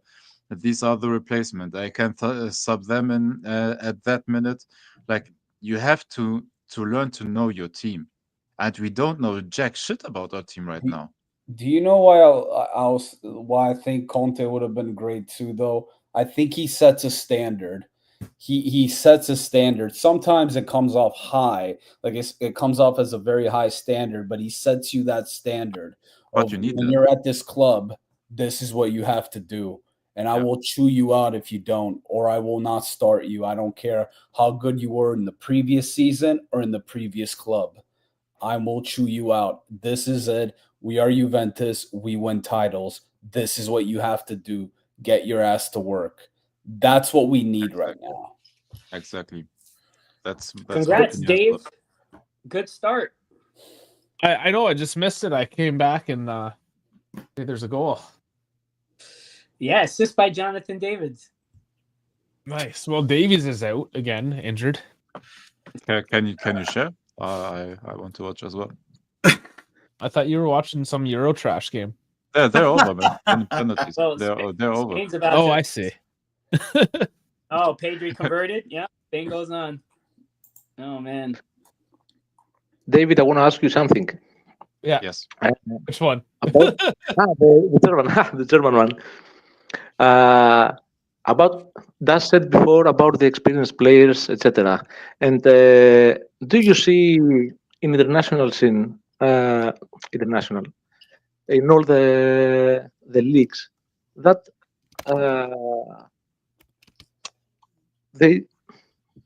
the winning mentality is not that much valid.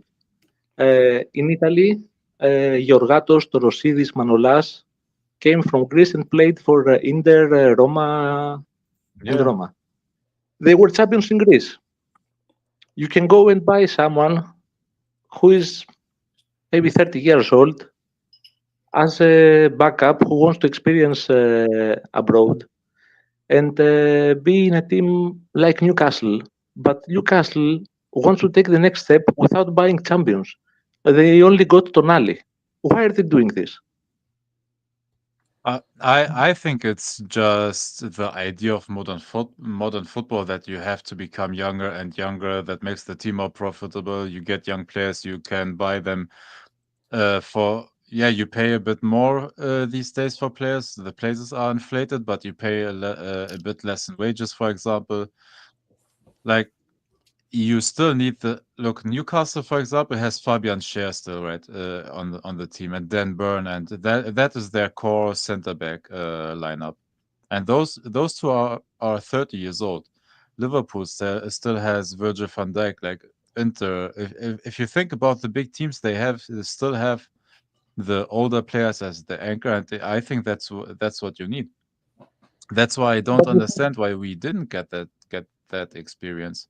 That's how you build that core. And at some point, while one of the players that you have built up gets into his like mid to end 20s, and then he is in his prime and commanding that backline. It has to be a gradual, a gradual.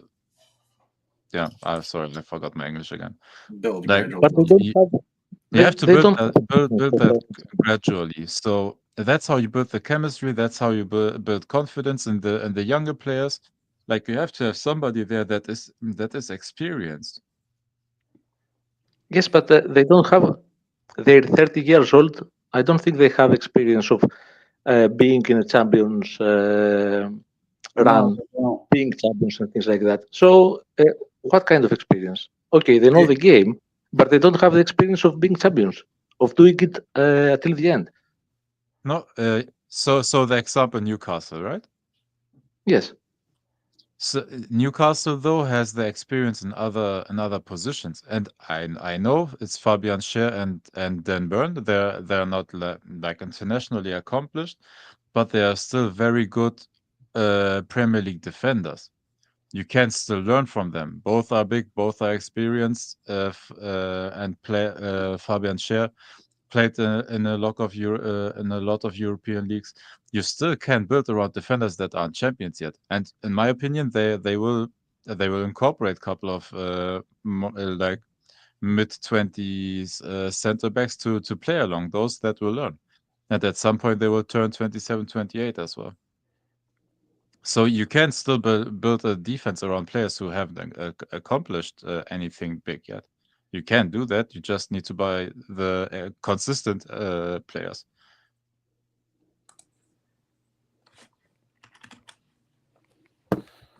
Well, with Newcastle too, I don't think a lot of those guys are a lot of the players there are experienced either. Like they're already starting. Like they have money, but they have to they have to build prestige or some kind of reputation slowly. That's just gonna take them forever. I don't know. No, it will take time, of course. Like they can spend whatever they want with all the not just financial fair play, but the PSR rules, profit and sustainability rules. They can spend whatever they want, and their revenue is not that high yet to spend whatever they want. They have to sell more tickets. They have to sell more merch. They have to sell more players, make more profits out of it. They're not at that stage yet where they can overturn the whole thing. What? And right now they're doing it gradually on a season per season basis. They got Tonali last summer. They got Isak the summer before, for example, their striker. They are slowly building up, and they're buying also young players from the other English teams. For example, the their left back duo is very young, yes, but it was Lewis Hall and Tony Livramento, for example, two young British players they bought from other teams.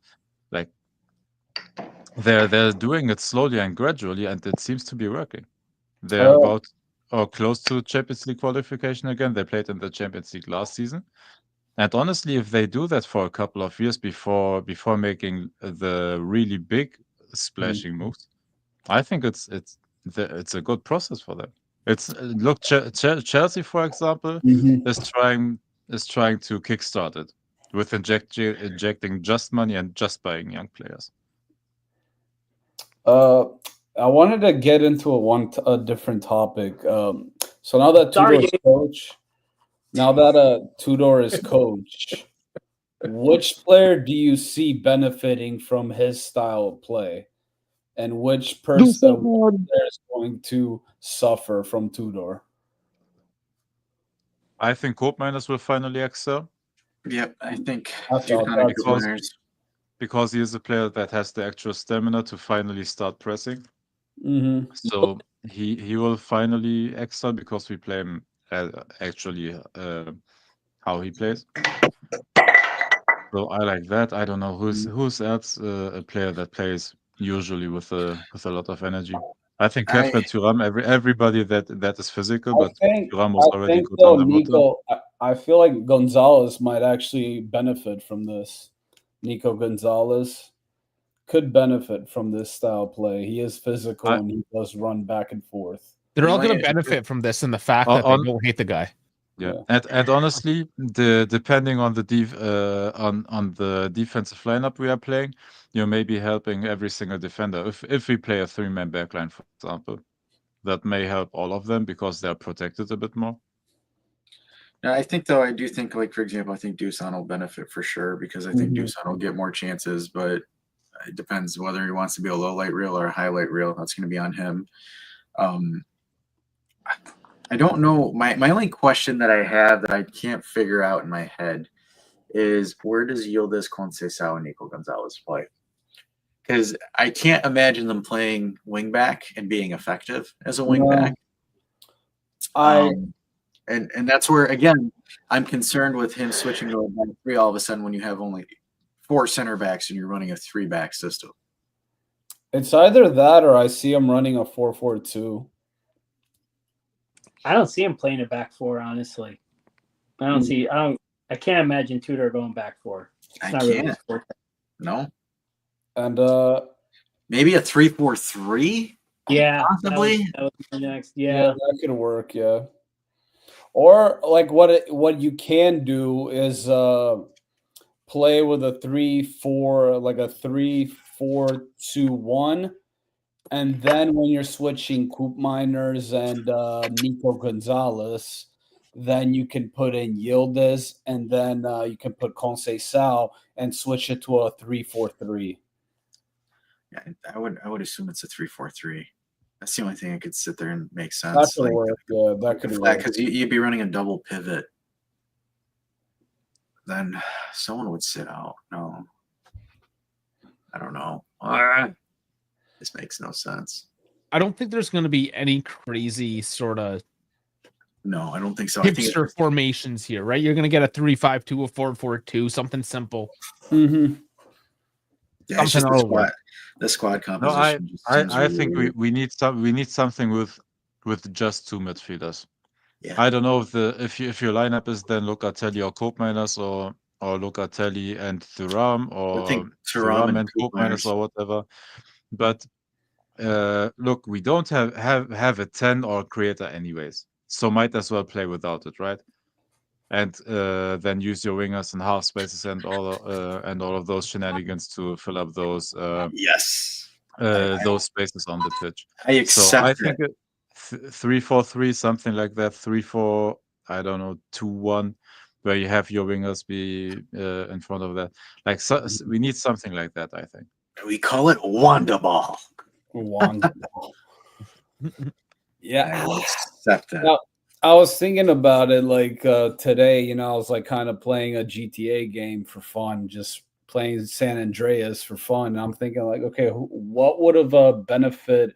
Which player is going to benefit from this? And I kind of hope Coop Miners benefits this the most. I would hope that he does because he's the guy that we spend the most. So at least I want him to benefit and Dusan as well. Not because I'm a fan, but I think you need him to liquidate the asset. Yes, exactly. For him, that's what I would want. I hope Tudor can get the best out of him.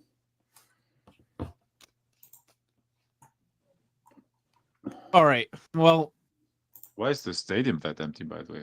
because nobody gives a fuck. Honestly, it's the third place game for the CONCACAF Nations League. Does anybody in America even know what that means? What? Yeah, but it's also it's being played. Honestly, it's being played in Englewood, guys, which is like 45 minutes north of me. It's a nice Sunday out here. Nobody's sitting there for that. Nobody is. It's a nice sunny day in LA. Like, no. I don't know why they were playing this name, but whatever. Well, they're playing. So I envy you because you got SoFi. Every game is in freaking SoFi at this point.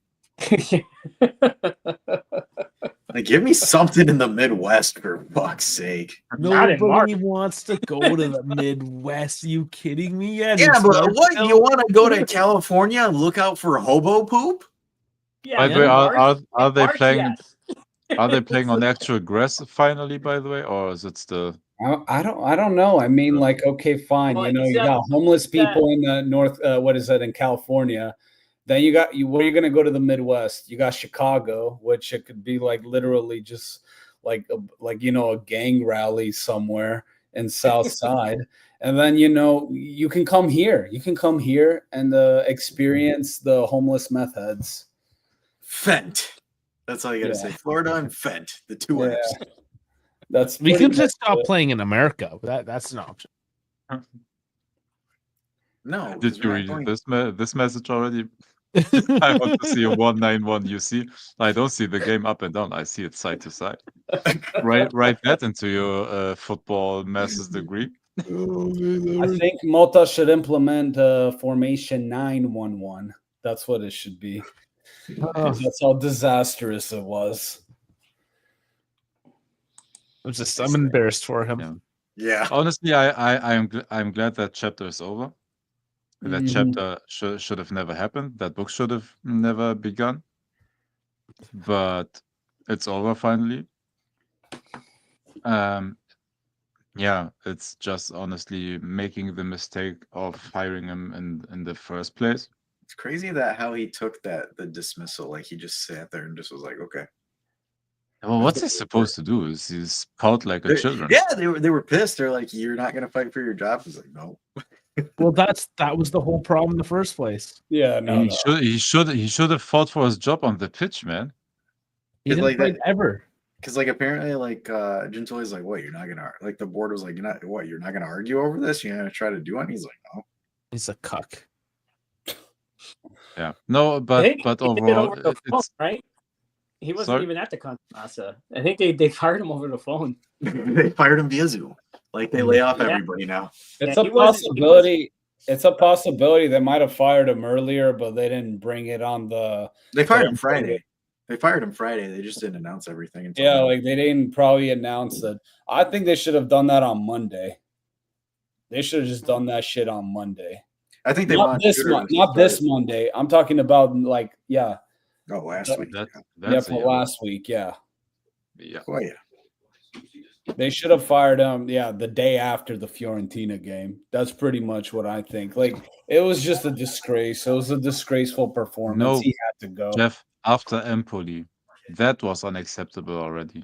Yeah, no, but that's the thing. Like, where do I get with this? Was that like, okay, we qualified for the playoff round of the Champions League. And we just were fucking around with Benfica, and we got embarrassed against Benfica, which they weren't even in a good form. And I don't remember what he said, but he said something outlandishly stupid. But what it told me was like he didn't have any concern for the job. He didn't take it serious. Like he didn't care. He was just there. Oh, okay, cool. If it works, awesome. If it doesn't, awesome. Like he didn't really understand, that winning is everything. To him, it was like, whatever happens. It doesn't really matter. I don't give a shit. It's like working at a fast food restaurant and going like, yeah, I'm just here to clock in my hours and get the fuck out. Nothing special. That's what Malta gave me. That was the vibe that Malta gave me. And then what is it? PSV? He goes like, no, we played fine. I would have done it again. First half was good. We came out well. No, but sorry, Jeff. Yeah, but you can't do that when you're losing a fucking match. Like you're supposed to say things like, "Yeah, we sucked, we did bad. We're gonna work on it the next thing tomorrow, and we're gonna come harder next game." That's it. Just you want to know what's take it funny? for what it is. I watched a few games with my wife, right? And when she knows their home kit very well, but when they're playing in like an alternate or whatever, there was a few times where we're watching the game and she thought that the other team was Juve. So like when they would score, she'd be like, "Oh my God, look!" And I'm like, she looks at me, she's like, "Oh, that's not them." And I'm like, "No, that's not them." I don't know if that's ever happened with any of you, your significant others, but that's what I had to deal with this year. And then she just stopped watching. Bad. No, I watch the games in my basement on the internet. Smart. I'm watching. My problem is I'm watching so much. My wife pretty much got indoctrinated, so Yeah. she knows all the She knows all colors the and yeah. Dude, I don't know. Yeah, like the whole thing. And then what was it? What did he say? Okay, we know what he said with Atalanta, but what the hell did he say during the Empoli game and the Copa? Did he say that we played well or we had possession? I don't remember exactly. No, I don't remember what I don't even remember what he said, but I remember Giuntoli saying, "Oh, this performance was completely unacceptable, and we will look into it and what we can do to change it moving forward." Or we were ashamed. I think that's what it was. Ashamed. Oh, the shame one, that was yeah. the only game where Mota kind of like said like, but he didn't call any players out. He's like, "Oh, this is all on me," and so on and so forth. But like another thing, like a lot of these losses were at home. Like you can't. We don't have a home field. We haven't. Yeah. There's so many big games where I flew 6,000 miles to one of them. I still regret it. So. And still, who acted there like the home team? Just Yeah. by the fans, just by Oh, how yeah. loud the fans Oh were. yeah, and I was sitting right next to him. So yeah, it was bad, but it was like, so like even when you're like your home product, like you don't show a reaction at home, right? You don't show a reaction the game after. Like there's so many different scenarios for you to show some sort of progression, right? Because even I would say like if we were always in around like the third or fourth spot, right? And you either showed some consistency or you showed a little bit of progression, we wouldn't be having this conversation today. Yeah. But the majority of the year, we're out of that spot. And we're still clawing to get in there. So when people are like, I hear, "Oh, but we're only 1 point out of fifth," and I'm like, yeah, but how often were we in fourth? Not that often. Yep. So it's been consistently inconsistent, and there's been you can't look at anything and say we've gotten progressively better in this. It was either our defense was locked down and we couldn't score, or we were going behind in matches, but then we would respond and get the tie, and we'd string together a few of those. Or there was a couple where we should have lost those games, and either Lazio scored an own goal or we got, a PK against Venezia to scrounge away a win. Like almost none of the funny thing is the only games where we actually like looked good were against Inter. And Como at the beginning of the season. At the beginning of the season. Well, it's like, yeah, it's kind of embarrassing too, though. Like, yeah, even against Atalanta, bringing that back and saying, "Oh, I guess we don't have to worry about the Scudetto." Like that comment was idiotic. You could keep that to yourself. Some things are not meant to be said. Like you don't say that after losing a game. Like I'm like, bro. That's why I was coming with the claim. Like, is the guy autistic? Yeah. It's not even that. Not read the fucking room. He was like this. He's just like, why? Because fuck him. That's why. All right, boys. I got to do a Sunday dinner. I don't know, but yeah, that made no sense to me. I gotta get out of here, guys. Yeah. You want to end it? I mean, you guys have been going for 3 hours and 20 minutes. Yeah, but I'm doing Sunday dinner, so I'll let you guys kill her. No, we can kill it. Oh, he just pulled Hey, out. we can shoot our shit. I'm good. We can shoot our shit. Yeah, we can shoot our shit. Keep it G though. I'm just yeah, I don't know. Still, like, I'm sorry. Like, how are you how are you saying that after losing? No, that wasn't just a loss. That was a record loss at home. That hadn't happened since 1964 or 67. And you say that, oh, I guess we don't have to worry about the title, and Fuck. then not expect any kind of backlash. Sometimes you just gotta Look, see the generic things and just shut up. look what I think, Yeah, and this yeah. is tinfoil hat.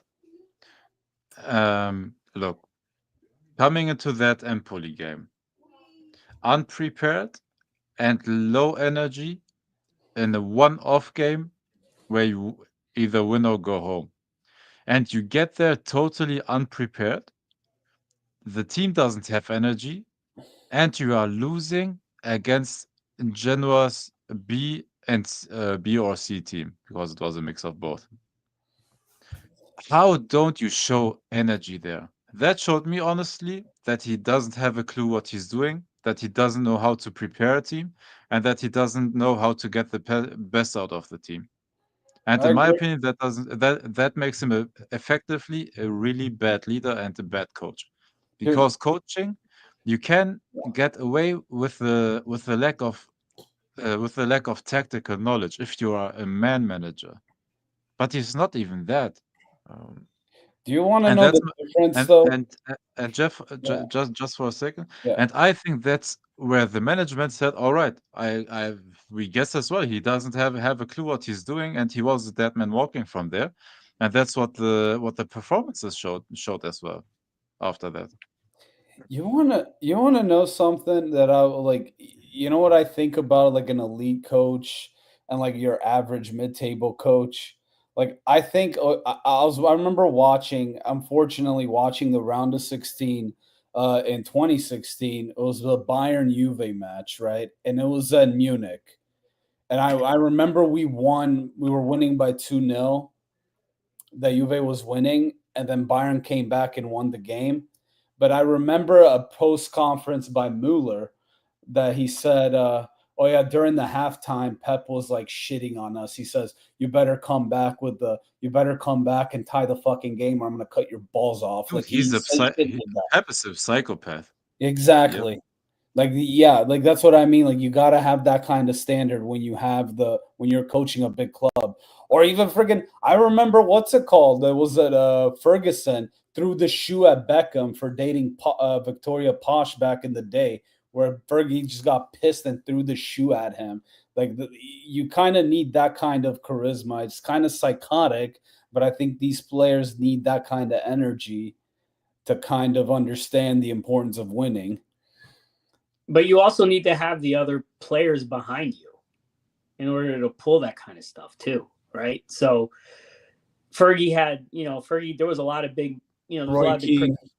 Man Yeah, U team. He had And they, Keane, he had Neville, he had Scholes, he had Ferdinand. Dude, the team was full of leaders. He had Wayne Rooney when they got him from Everton, and that's how you are able to implement a Cristiano Ronaldo.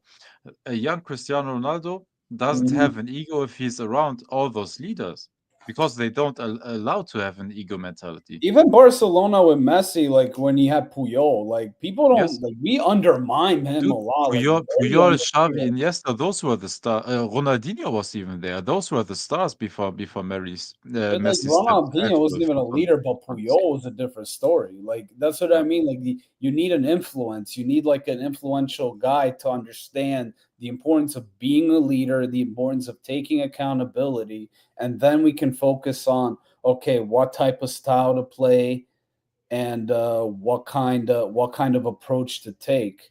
Otherwise, like you're just gonna shoot yourself in the dick and constantly make the same mistakes over and over again if you don't have like the basis of like understanding what it takes to win and the importance. Otherwise, you just get players that collect a check and they're like, okay, if we win, great. If we don't, fuck it. Yeah, but the and that's why players I need don't. to. Yeah. And that's why I don't understand sending Danilo away. He was the last guy that has accomplished something in this club in the yeah in the past couple of years. He is the guy that identified most with the club of these players that were left. He was the captain and he had experience. I get not playing him as much anymore. All of us said, okay, please, we have to reduce his minutes, maybe make him come from the bench or in a three-man backline. He works still in that and blah, blah, blah. Right, But right. to send him away, replace him with nothing. Sorry, but okay, Renato Vega, I don't know what you want to say, but Lloyd Kelly for me is nothing as a replacement. No, Lloyd Kelly's horrible. And that is your winter mercato. That is unacceptable. You sent your captain and leader away. Like, and you have a young coach. What voice is left there? No, I agree. You have literally no leadership. John Elkann was never showing. When they showed one of the management guys, he was sleeping in the stadium. Dude, that And was- Juntuli, kudos to him for firing. I don't know if it was him or Elkann, but kudos for firing Motta. That means some accountability because that admits making an error. Do you And think that he is a said I was ashamed of you? Sorry I again? mean, it's because that The rumors, yeah, the rumors that Juntali said to Malta, it's like I'm ashamed for picking you. Sounds like me like dumping a chick. Like I'm ashamed of you. Yeah. I mean, Like, it's such a weird thing to say to someone you hired. I Be feel better. like okay. I feel like Allegri was like the relationship you had for 5 years, and you were tired of it, and it's like it's over. I'm dumping you, and then Malta was just like a rebound, like the It's like rebound this. chick, like a Post nut 6-month rebound. post nut clarity. I Yeah, should have never put it in. Yeah. oh no. Yeah, thing no. is that- Honestly, credit for him cleaning this mess up. Mhm. At least we can say that. But my God, now we will have another winter mercato to buy for whoever the next coach will be. I the think only thing is he got too much buy-in, right? Yes. Juntali empowered him quite a bit. So Moto went in there like, this is my team now. This is how things are going to go. I'm sure Danilo probably tried to talk to him like, hey, I don't think this is working, like blah, blah, blah. And Mota's like, well, if you don't like it, you can leave, sort of thing. That's sort of the impression that I got. And you can't, even with a new coach, it's like, hey, these are the guys we got. You have to figure out a way to make it work, right? Like, that's why we're hiring. We got you this. You need to figure out a way to make it work. And that does not seem like the memo that Mota got when he came on. Because he was acting like a dude who had a lot of credibility already banked and was acting like, I'm untouchable. Yeah, but that is delusional, and that is bad on him as well. Yeah. Agree. But that's also bad on Juntali for not reining him in early or telling him like, hey, like this is what we're gonna need to work on. I think the problem is if you invest 200 plus million, or almost, I don't think it was plus, right? It wasn't 200 plus, it was just below. But still, like for a good measure, you spend 200 million for a specific coach. I think as the coach, even without the sporting director saying it, you feel empowered. And that's what I think he thought, that he had more leeway than he actually had. But that's as well on the coach for feeling delusional and not knowing his place. Like, he has to think My himself, problem like, also is that I prove? Juntali should have told his ass. I'm like, nah, bro. Everybody's expendable. So I do have this that I can throw on here for you. Obviously, I don't know how credible it is, but Gentili and Scanavino are both at risk of being fired, currently being revealed today. So Elkann is not happy with the financial and technical management from Alcaraz to Kelly. Gentili's work is in the negative. Awaiting the latest data on the budget where the UCL qualification will waive for this reason. Juve have already begun to probe management market for exploratory contracts with Masara and Sahilmadic. Oh my God, no, not Salihamidzic. No. Yeah, I Dude, saw that. I was just like that. Salihamidzic Salihamidzic was the guy that set Bayern back for those 3 years until Bayern cleaned his mess up. Yeah. Dude, I mean, He is, like, yeah, he is spending a lot of on transfers, missing a lot of transfers, and paying them high wages. No, man. that But sounds like a Bosnian Masara is good, Paratici. though. That sounds like a Bosnian Paratici to me. I don't know if whether or not we'll be able to afford Masara, or if there's going to be any issues with getting Masara. That's my only Who's problem. Masara? He is, I believe it was. He was the guy that put the number one. He's born in Turin, so that's maybe most important. No, but he was the guy that set up Stade Rennes, for example. Yeah. Bought all the French young players and had them pay. Okay. I see. Hold up, I will get a picture up from him, and then you will. I see. I see. Right. Why am I thinking Sassuolo for some reason? It I starts with think I know who you're Sassuolo talking about. Sassuolo You starts know, with S. Dave, that I'm sorry, Dash. That so what you shared that was from Nick Semeraro, right? Yeah. Yep. So he had something else that he did earlier this morning, which was pretty similar. Here, that's this guy here.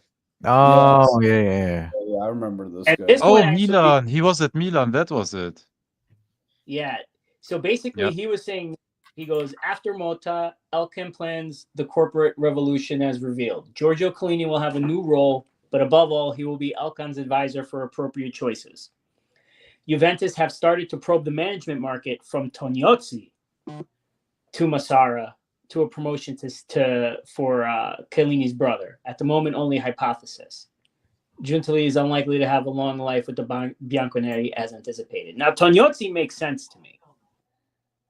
You know, because we already who did we lose him to? We lost him to La Liga. I forgot which team he went to. Girona or Granada? Was it Girona? It's one I or think the other. It's either Granada or Girona.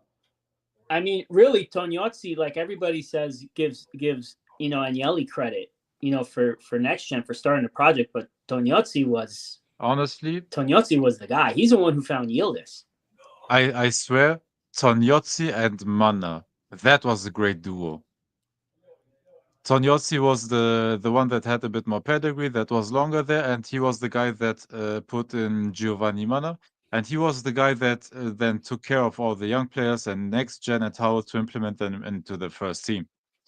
Honestly, that duo was great. And losing that, and everybody said, "Oh, Giuntoli is cooking. Let's get Giuntoli and stuff like." I thought, no, man, that was a great duo in my opinion. Yeah, and Yeah, we're just gifting them the Napoli. Here, There's take our coach. Yeah. Take our. And now, and now we let him cook at Napoli. Yeah, that's Yeah. it. Thanks. We just strengthened Inter. We strengthened Napoli, and here we are. Hey man, we're doing charity work here. The other Yeah. name that I see on the list of potentials too is Iglitare. I've been an avid supporter of Iglitare for a sporting director role. Wait, I like him a lot. Tada being a sporting director, that'll be kind of dope. Well, he did it for Lazio. He No, I know. Yeah, I remember. Yeah, I would By the way, love there's rumors of Iglitare becoming the sporting director of Dortmund. Yeah, and for the next season. If he goes there, Dortmund is going to be in a really good spot after a couple of years. Good. Oh yeah, for sure. I think Tara is one of the most underrated sporting directors out there in the market right now. What he was able to do with Lazio to keep them decently competitive with like budget buys. Like I still like, for me, Iglitare is one of the better directors. He just got fed up with Lotito lowballing him and he said, "Fuck it, I'm out." Yeah. And it was Salihamidzic and Oliver Kahn, both of them. They inherited a great team, sold good players. Bench was thin all of a sudden, made a couple of bad deals, extended Goretzka's contract. I believe he almost all of the Bayern squad earned 20+ million per season. Jesus like, Christ. dude, they fucking killed the wage structure. Oh, this is to the point where Bayern is still trying to negotiate deals down, like extend like by 1 or 2 years and settling. You know what was weird? You know what was weird about that too? Like, because I would notice it. I noticed like those 3 years, Bayern was very uncharacteristic. Because Yes. Bayern was always the type of 100%. club, when they were interested in the player, they would wait. They would play the wait game and be like, okay, how's his personality? How does he play? Does he fit in our club's DNA? And then I would remember when Khan came in, he literally they were doing like impulse buys. They got Upamecano for a lot of bucks.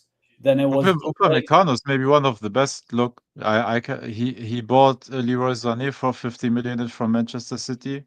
but he also bought Um, what was that? do, Delict, do, 80 mil. do you remember Mark Roca? He bought him for 9 million from Espanyol, 8 million for Bounassa from Marseille. Douglas Costa, he got him on loan from Juventus. Guess I forgot about that. Hold up. Let me. Upamecano for 42.5, but he's still playing, so I guess that's a good one. Sabitzer for 15 million from RB Leipzig. They sold him the next summer immediately to Dortmund, if you remember that. Yeah, no. I thought he was a good player. I don't know why he didn't work out so well. Delict for 67 million. Sadio Mane, by the way, 32 million to Liverpool. That is in euros, by the way. Sorry. And he got Gravenberch when he didn't fit the team, but I guess they paid only 18.5 million, which is okay. Daily Blind. Don't forget the Daily Blind tenure where they got him for 6 months from Ajax. Joao Cancelo, and how much they paid for that. Yeah, man. Like, he set them back for a lot of years with the wages he built up. I would, like I said, I would keep Gentoli for one more year. That's I agree. I think I One would more year. give him one more. I I agree. give him one. I can give him a chance, But but what, I mean, but what would you give one more for? Because it doesn't sound like Tudor was his choice. So meaning that after Tudor, then give him another shot with picking a head coach, or is that going to get sort of delegated around? It's been delegated. He's lost his power to do So that. is he mostly just Mercado then at that point? Yeah, And and then, I think that, and I think that's a good position, honestly, for the club, because now, dude, get players for the coach that we are getting. Honestly, don't get a coach. Don't get too deep into all of that. I don't mind, honestly, the club looking for the coach. With, of course, he will give us feedback. It's not like they will not talk at all to him. But don't give him all that power. Why would they? And then let him make the transfers and build the team correctly. Look, the situation we got in was because he was so married to Thiago Motta. He was so I don't know, man. It almost sounds like he was wasn't duped. with him. He was duped to Thiago Motta, like people are duped to meme coins on crypto. Yeah. And That's honestly, what it same with Cope Miners, right? He was so married to the idea of signing Cope Miners. It was like investing in a Hawk Tua coin, and that's what it was. And but then so let me ask you then, what so let's make this scenario. Let's say we keep our big signings again for another year. Maybe we swap Luis for Tonali, let's say, for the people who really want to dream big here. And that this is also us, we're going to make top 4, right? So with all those assumptions in place, if we're keeping a majority of our core there, we're going to get rid of Dusan. Most likely, we're going to bring in another striker. What type of coach? And let's say you get 1 or 2 new signings or whatever, but you're going to need to coach whoever we're getting, even if we're bringing some players. The majority of the squad's pretty much going to stay intact if we stay top 4 and we don't have to fire sale, right? So what type of coach is going to be able to make something out of this squad, right? Who are we going to get to do that? Because it's not going to be another revitalization. We're not going to see the amount of big additions next season that we did this. So for me, it's got to be a coach who Conte. you think Or Gasperini. I'm open to Gasparini. I think both of them will do. Look, whatever the potential of the team is, though they will get it out. They will squeeze everything out that is in that team, even without a lot of transfers. And honestly, tell me if I'm lying, but I think the basis this team still has is still a very, very good team that should be honestly comfortable in the Champions League. If you give that to a proper coach that doesn't take bullshit, that knows where to play players, that doesn't play favorites, just because they were the big signings and they were trying to implement players that didn't fit the system. Those will not take that bullshit. Yeah, and you can even add Mancini to that list. He will not take the bullshit as well. But I think out of those coaches, honestly, Conte is the best option in my opinion. I didn't have that much of a problem with Mancini. Like I considered it. I was like, I wasn't like totally against it. It was content creators. The former Inter. No, I tell you what the problem is. The problem is for them again. It's not a hipster name. The name feels old, and that's it. Can I say something about this whole Mancini Inter connection thing? Yeah. So the majority of the gripe that I hear from people is Mancini was the coach when Inter got their cardboard Scudetto, and he spoke out saying that Inter deserved it. Okay, so if that's your gripe, and you want to like show your Juventinità in that way to say we can never do this, then riddle me this, Batman. Do you know who loved Mancini? Vialli. Vialli loved Mancini. Mancini loved Vialli. So if Vialli can find it in his heart to forgive Mancini and work with him, I can get over that too.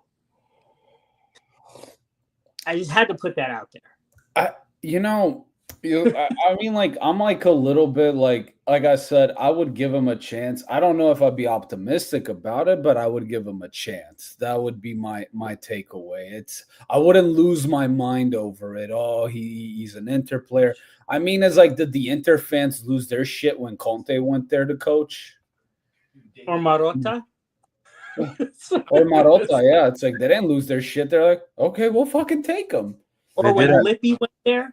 It's like anybody. Baggio played for Inter. Baggio played for everybody. Like, it doesn't fucking matter. Same with Pirlo. Pirlo played for everybody. He wasn't like a Juventino. He was a starch fucking Milanista.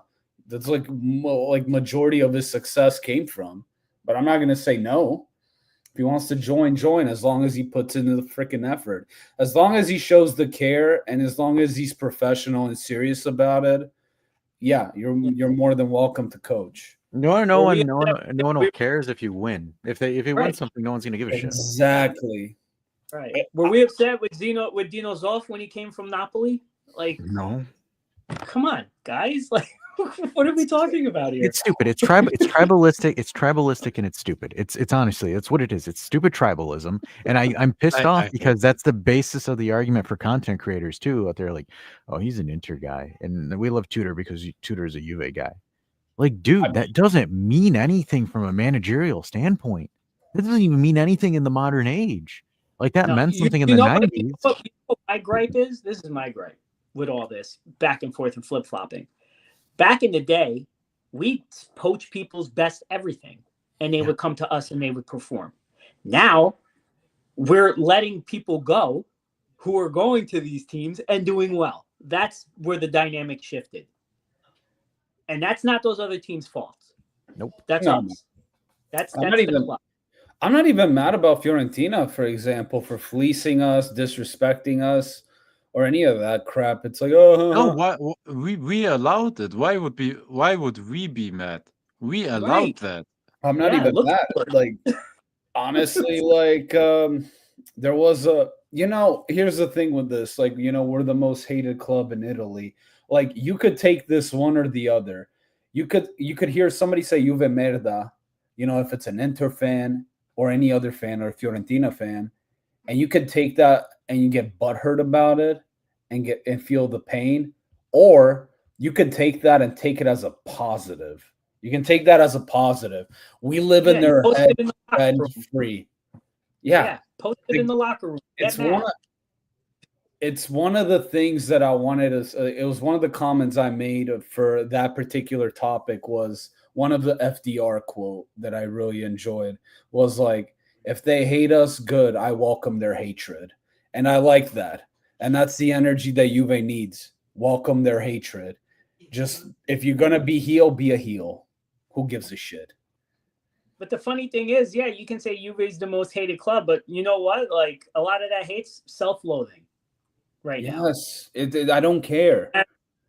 That's what you know what I mean? Like we need to like redirect instead of getting mad at Inter or getting mad at that, like get mad at the club. That's why Get mad at Dude, That's why I'm mad at Real Madrid.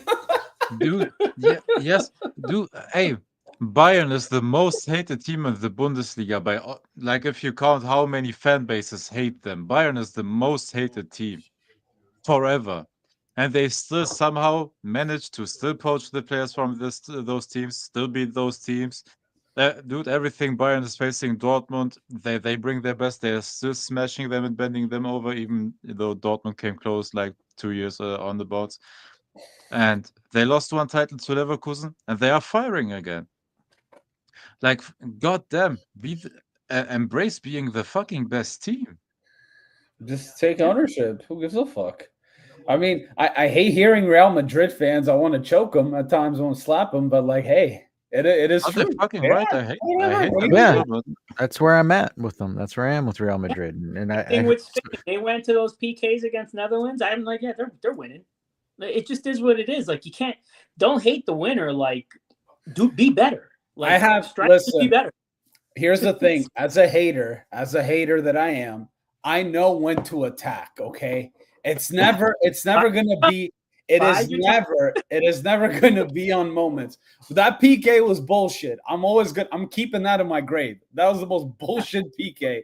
You're never gonna change my mind on that. yeah, and then if Vinny made his, it wouldn't have been an issue anyways. Absolutely. Then I That's wouldn't fine. be pissed. I would not be pissed. I'd be pissed, but not like that pissed. I was talking to a friend of mine. I was playing footy on Friday, and he's an Arsenal fan, heavy Arsenal fan. And I was talking to him about it. And I told him this. I said, dude, you either blow them out or you just kiss your chances goodbye. Do not play those guys in a close game. Yeah, for sure. I'm not watching that game. I don't want my blood pressure to go high, and I don't want to support Arsenal. Like I don't. That's cringe. Yeah, and that's like, hey, that's why I don't join these games with German Dave and watch Italy and Germany anymore. But one day, if it ever happens, you'll see me. Bro. I'm kind of on the same conundrum with Dave because I like Germany as well. I will still support Italy. I'm not gonna like hate Italy or any by no means. I will support them if they're not going up against Germany, but. There was if you guys remember Euros 2016, it was Germany and Italy with the penalties. Oh, I remember. Dude, I remember. So this motherfucker, I had a friend of mine. He recorded me. He snuck his camera and put it on somewhere to record me reacting to every fucking penalty. And I was just losing my mind. I was going bonkers. I was yelling. I was like, what the fuck? And then screaming, and then getting pissed, and then screaming. It was so bad. It was good. It was funny. I'll admit it now, but my God, that was I remember exactly where I was watching that. And I also remember Bonucci had a PK earlier in that game where he guessed right. And then he went up and picked another one, and I said, not twice. And he that was the PK where Zaza became famous. Yeah. Yeah. It became a meme. That became a meme. Like before it was like before memes were really even a thing. I think it was still a little too early 2016 for memes. Yep. That game was something else. Because that was the first time Germany ever beat Italy in a major. That was the first time we beat them in the tournament. Yeah. Yeah, in a major tournament. That was a big deal. So yeah, that was super nice. And now we beat them in the Nations League. Zaza, the Chiesa before Chiesa. Right. Yeah. Hey, you needed the, you know what? Like, you needed the revenge for the last Dortmund game. You know what I mean? I get it. But how weird is it? There are no international breaks left anymore. Like, our next game is versus Portugal in June. Now we have like the next 2 months. Do you think Portugal actually wins this one, or you think Germany spanks them? No, not a spank, but I think we will beat them. Yeah, because I know, like, okay, the way that Portugal and Germany is set up, to me, is equivalent to how you know how like the Italians are the Germans' kryptonite. I think of Portugal, Germany, Portugal is Germany's kryptonite type of thing, or the vice versa. It's the reverse, where Germany always beats. But historically, we always beat them in Yeah. tournaments. Like we always won against them. I've always remembered it since 2006, where they pummeled them 3-0 in the third place. Yeah, we all every single tournament we had Ronaldo in the back. We didn't allow him to score. If I do remember, and then like the one was the Euro 2020, where it was Germany and Portugal, and I was thinking like that's the one time I could have seen Portugal beat Germany, because like it was under Joachim Löw, and I thought it was probably one of his weaker teams at that time. It was the end of his coaching tenure. But then, Germany still pummeled them. Like I was shocked. And then tying to Hungary, which made no fucking sense. Yeah, Germany was weird since 2018. Honestly, after the World Cup we won, we were dude, it was bad. Well, after Confederations Cup, the Confederations Cup fucks every team up. Yeah, it's a curse. I don't even remember that shit anymore. No. I shoved it aside. Look, here's the thing. Fucking Brazil won the Confederations Cup in 2013. They sucked the year after. Germany won it. They sucked. Spain won it, right? And they had cup. No, Spain never won it. No, they didn't. They never won it. Brazil won it twice too, because I remember the U.S. beat Spain in 2009, 2-0. Oh. That was like a upset. That was with Bob Bradley. Too. Huh? I think they were winning against Brazil in that final. Yeah, they were winning 2-0, and then they came back in the second half with 3 goals. Yeah. I remember that. That was back when they had Fabiano. Kaká's their main player. That's when Brazil fell down in my eyes. Yeah. But ESPN proceeded to glaze them and say they're favorites. I'm like, what the fuck are these guys talking about? God damn. Honestly, the Brazil magic was over after 2006 when Zidane and those boys took care of them. That's where Brazil was dead. Like the Brazil as we know it. And also shout out after 06, then you had Spain from 08 to 2016. Yeah, I'll say 2012. I would say just the 2012. Yeah, because like 2013. 2014 was Germany. Yeah. 2018 was that the Portugal? No, what was 2018? France. Well, 2016 they lost in the round of 16 to Italy in 2016 in the Euros. Yeah. And then we lost to Germany next game in PKs. So that was the first time they got knocked out of a tournament since 08, because they won all of them from then. Vinny coming in saying the way that, because I think Beppe also made a comment earlier today about Mancini, was that he didn't want to give ammunition to the trolls. The anti-Juve are the ones that make up a big portion of our fan base. Even if it's true, it's not the time to give trolls ammunition, brother. Read the room. Read the room and how toxic it is right now. Sorry. I mean, we have a lot of dumbasses for fans. I know. I shouldn't say that. I know, but why trigger them to being even more stupid? At that point, I'm like, I think him having the comment. I think what he's saying is the comments that he made about Mancini was he didn't want to give ammunition to the trolls, like him saying that he likes Mancini, or I don't know. I don't know what he said about him. Because I didn't watch the video because I was working, so I don't know what the comments were. But like the pulse that I saw on Twitter was like more so that like, oh, we don't want him because he's a former Inter guy and yada yada yada. Where I'm like, that doesn't make any sense to me as an argument. That's not like a good counter argument. If you could sit here and say he won't be able to make do with what he has, then fine, I can entertain that argument. But like if that's the basis of your argument, then I can't agree with it. Because, for example, if you go out and you say Tudor's a Juve guy, you're effectively giving ammunition to trolls because you're not backing your argument with substantial points to it.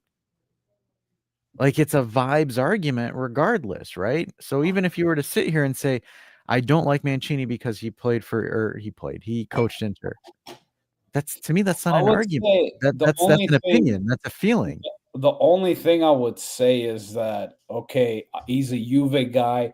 You would think that he's more enticed to work harder and put more effort into the club's project or whatever you want to call it. Whereas if Mancini would be like, he will clock in and then clock out, meaning that, like, yeah, he's going to do the best that he can, but he's not going to go the extra mile. He's going to do what he can possibly do. Whereas Tudor, they feel that, okay, because he loves this club, he's going to put in that extra umph and the extra mile.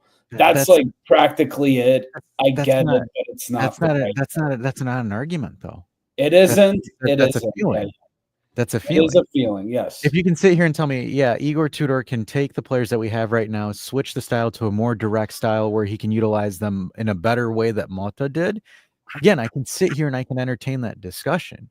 But if you're sitting here telling me, and again, I'm not putting words in his mouth, I'm just understanding what I have told in front of me right now. If your argument is that, oh, he has Juve DNA, that's not an argument for me. I think, again, with Tudor, what I expect from him is not to win, is not to necessarily do big things, just to secure the top four, the fourth spot, and to kind of just change their mentality, their whole psyche, their whole approach about games. That's really, for me, what I expect. And then maybe there we can focus on that whole other, yes, are we playing a more attacking or more defensive or more, whatever. So 3 in the back or a 4-2-3-1. I said that in the last live. I'm like, I don't care. They don't have the mentality. So he's following up. So Vinny's saying like he doesn't want the coach to start off with fans that are divided. It's always going to be like that regardless of who comes in. You want to know, like, for example, what puts everyone together is if you just put out a winning product, right? Like if you're sitting there and it's like, well, I don't want it because I don't want the fan base to be divided. Dude, it doesn't matter who gets hired. There's always going to be some sort of the current state that everything is right now. There is always going to be a form of division until you are able to create a winning product for your consumer base. It's just a way of life. Like there's no, for lack of a better term, we need to stop these people pleaser takes.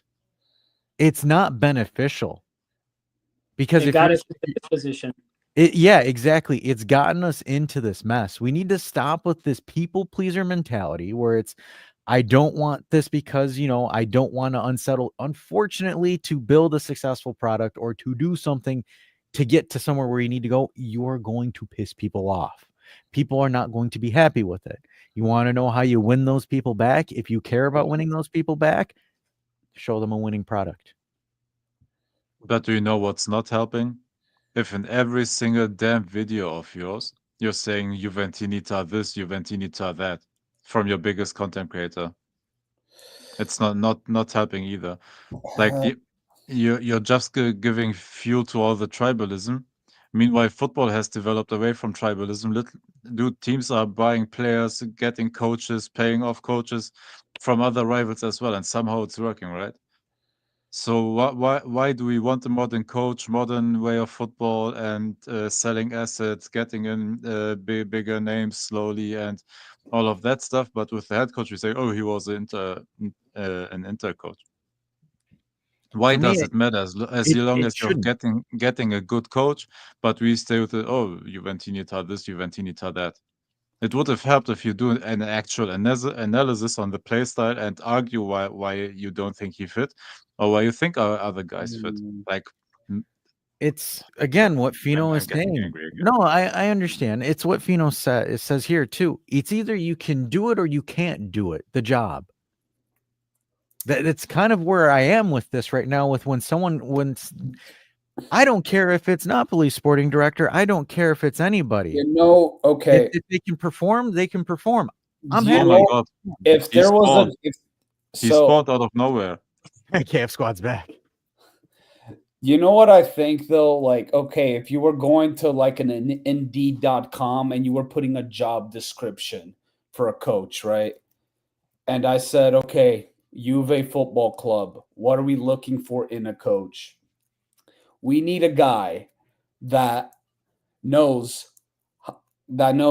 how to utilize the players that he has with the minimum amount of resources and what kind of playing style and what kind of mentality he can do to convince these players to play at 100% or 110% and not, be stubborn and stick with one like style of play or one mentality, but is able to be flexible. I think that's the word I want to use, flexibility.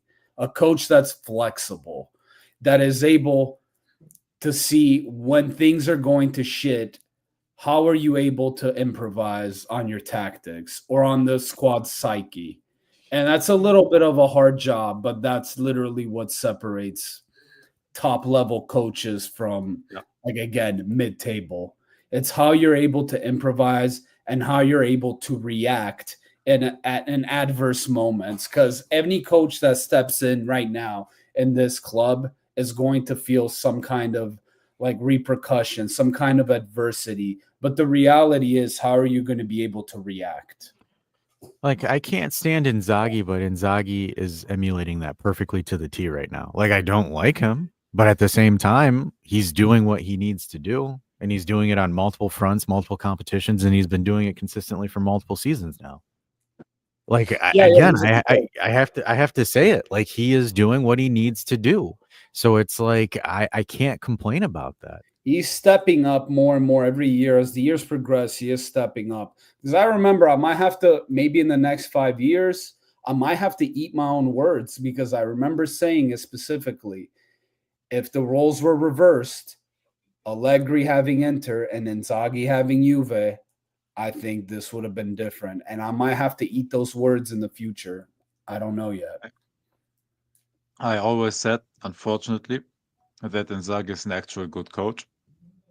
And what I'm fearful for, and I will never recover from this, if Mikel Arteta gets sacked within a year now from Arsenal, if they get Inzaghi, we are cooked.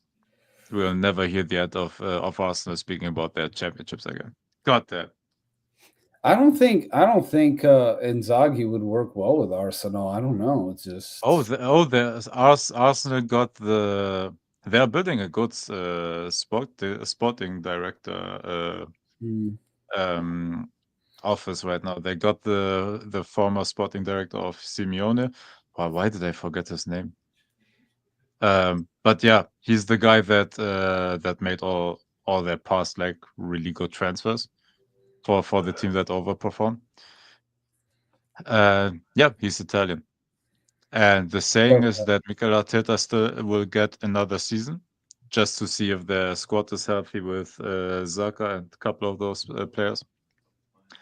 Yeah, Arteta basically gets another season. If he still doesn't win anything within the next football season, Inzaghi is the favorite to be the replacement, according to the reports. They already have contract with the agent to be ready and all of that stuff. Again, it's like Inzaghi to me kind of reminds me of like an Allegri-esque type of coach, where like he can manage, but does he have the players that have the winning mentality? I want to point that out, because I feel like Arsenal doesn't have that. I might sound weird for saying they're building slowly to it. That's my problem. I have a weird take on this. I feel like he would do well at Man City, even though I know how Pep plays. No. But like in a weird way, if you were to take City, Oh yeah, Andrea implement Berta. his Thank you, ways, Dan. That was it. you see, because there's like a strong locker room there. That's what I wanted to like say. That would be kind of interesting. But you know what? If you want to make a comparison with Allegri and Inzaghi, what I would say the common link there is Marotta. Yep. Having him that many years, having a stable sporting side, and just being able to build and add to the squad without having to do crazy revamps. And they went through an ownership change and haven't skipped a beat. We're still talking about them, possibly doing a treble this year. They're still in Yeah, it. dude. Do you know what helped them? Not switching to hipster ball. Yeah. Actually, perfectly. Twice trying to Perfect. freaking Yeah. sorry and Pirlo. Actually perfecting every single position on the field. That's how you win. The problem, like I said, the hipster bowl route is just expensive because it's probably the more popular way to play. Nobody It's else more does it. entertaining. Nobody else successful does it. Nobody. Yeah. No, there's not a successful team like your most successful teams outside of City. Who else does it? That's it. That's what I'm saying. That's the only team that is good at it. And I City is think not playing hipster ball. City No. is playing very pragmatic.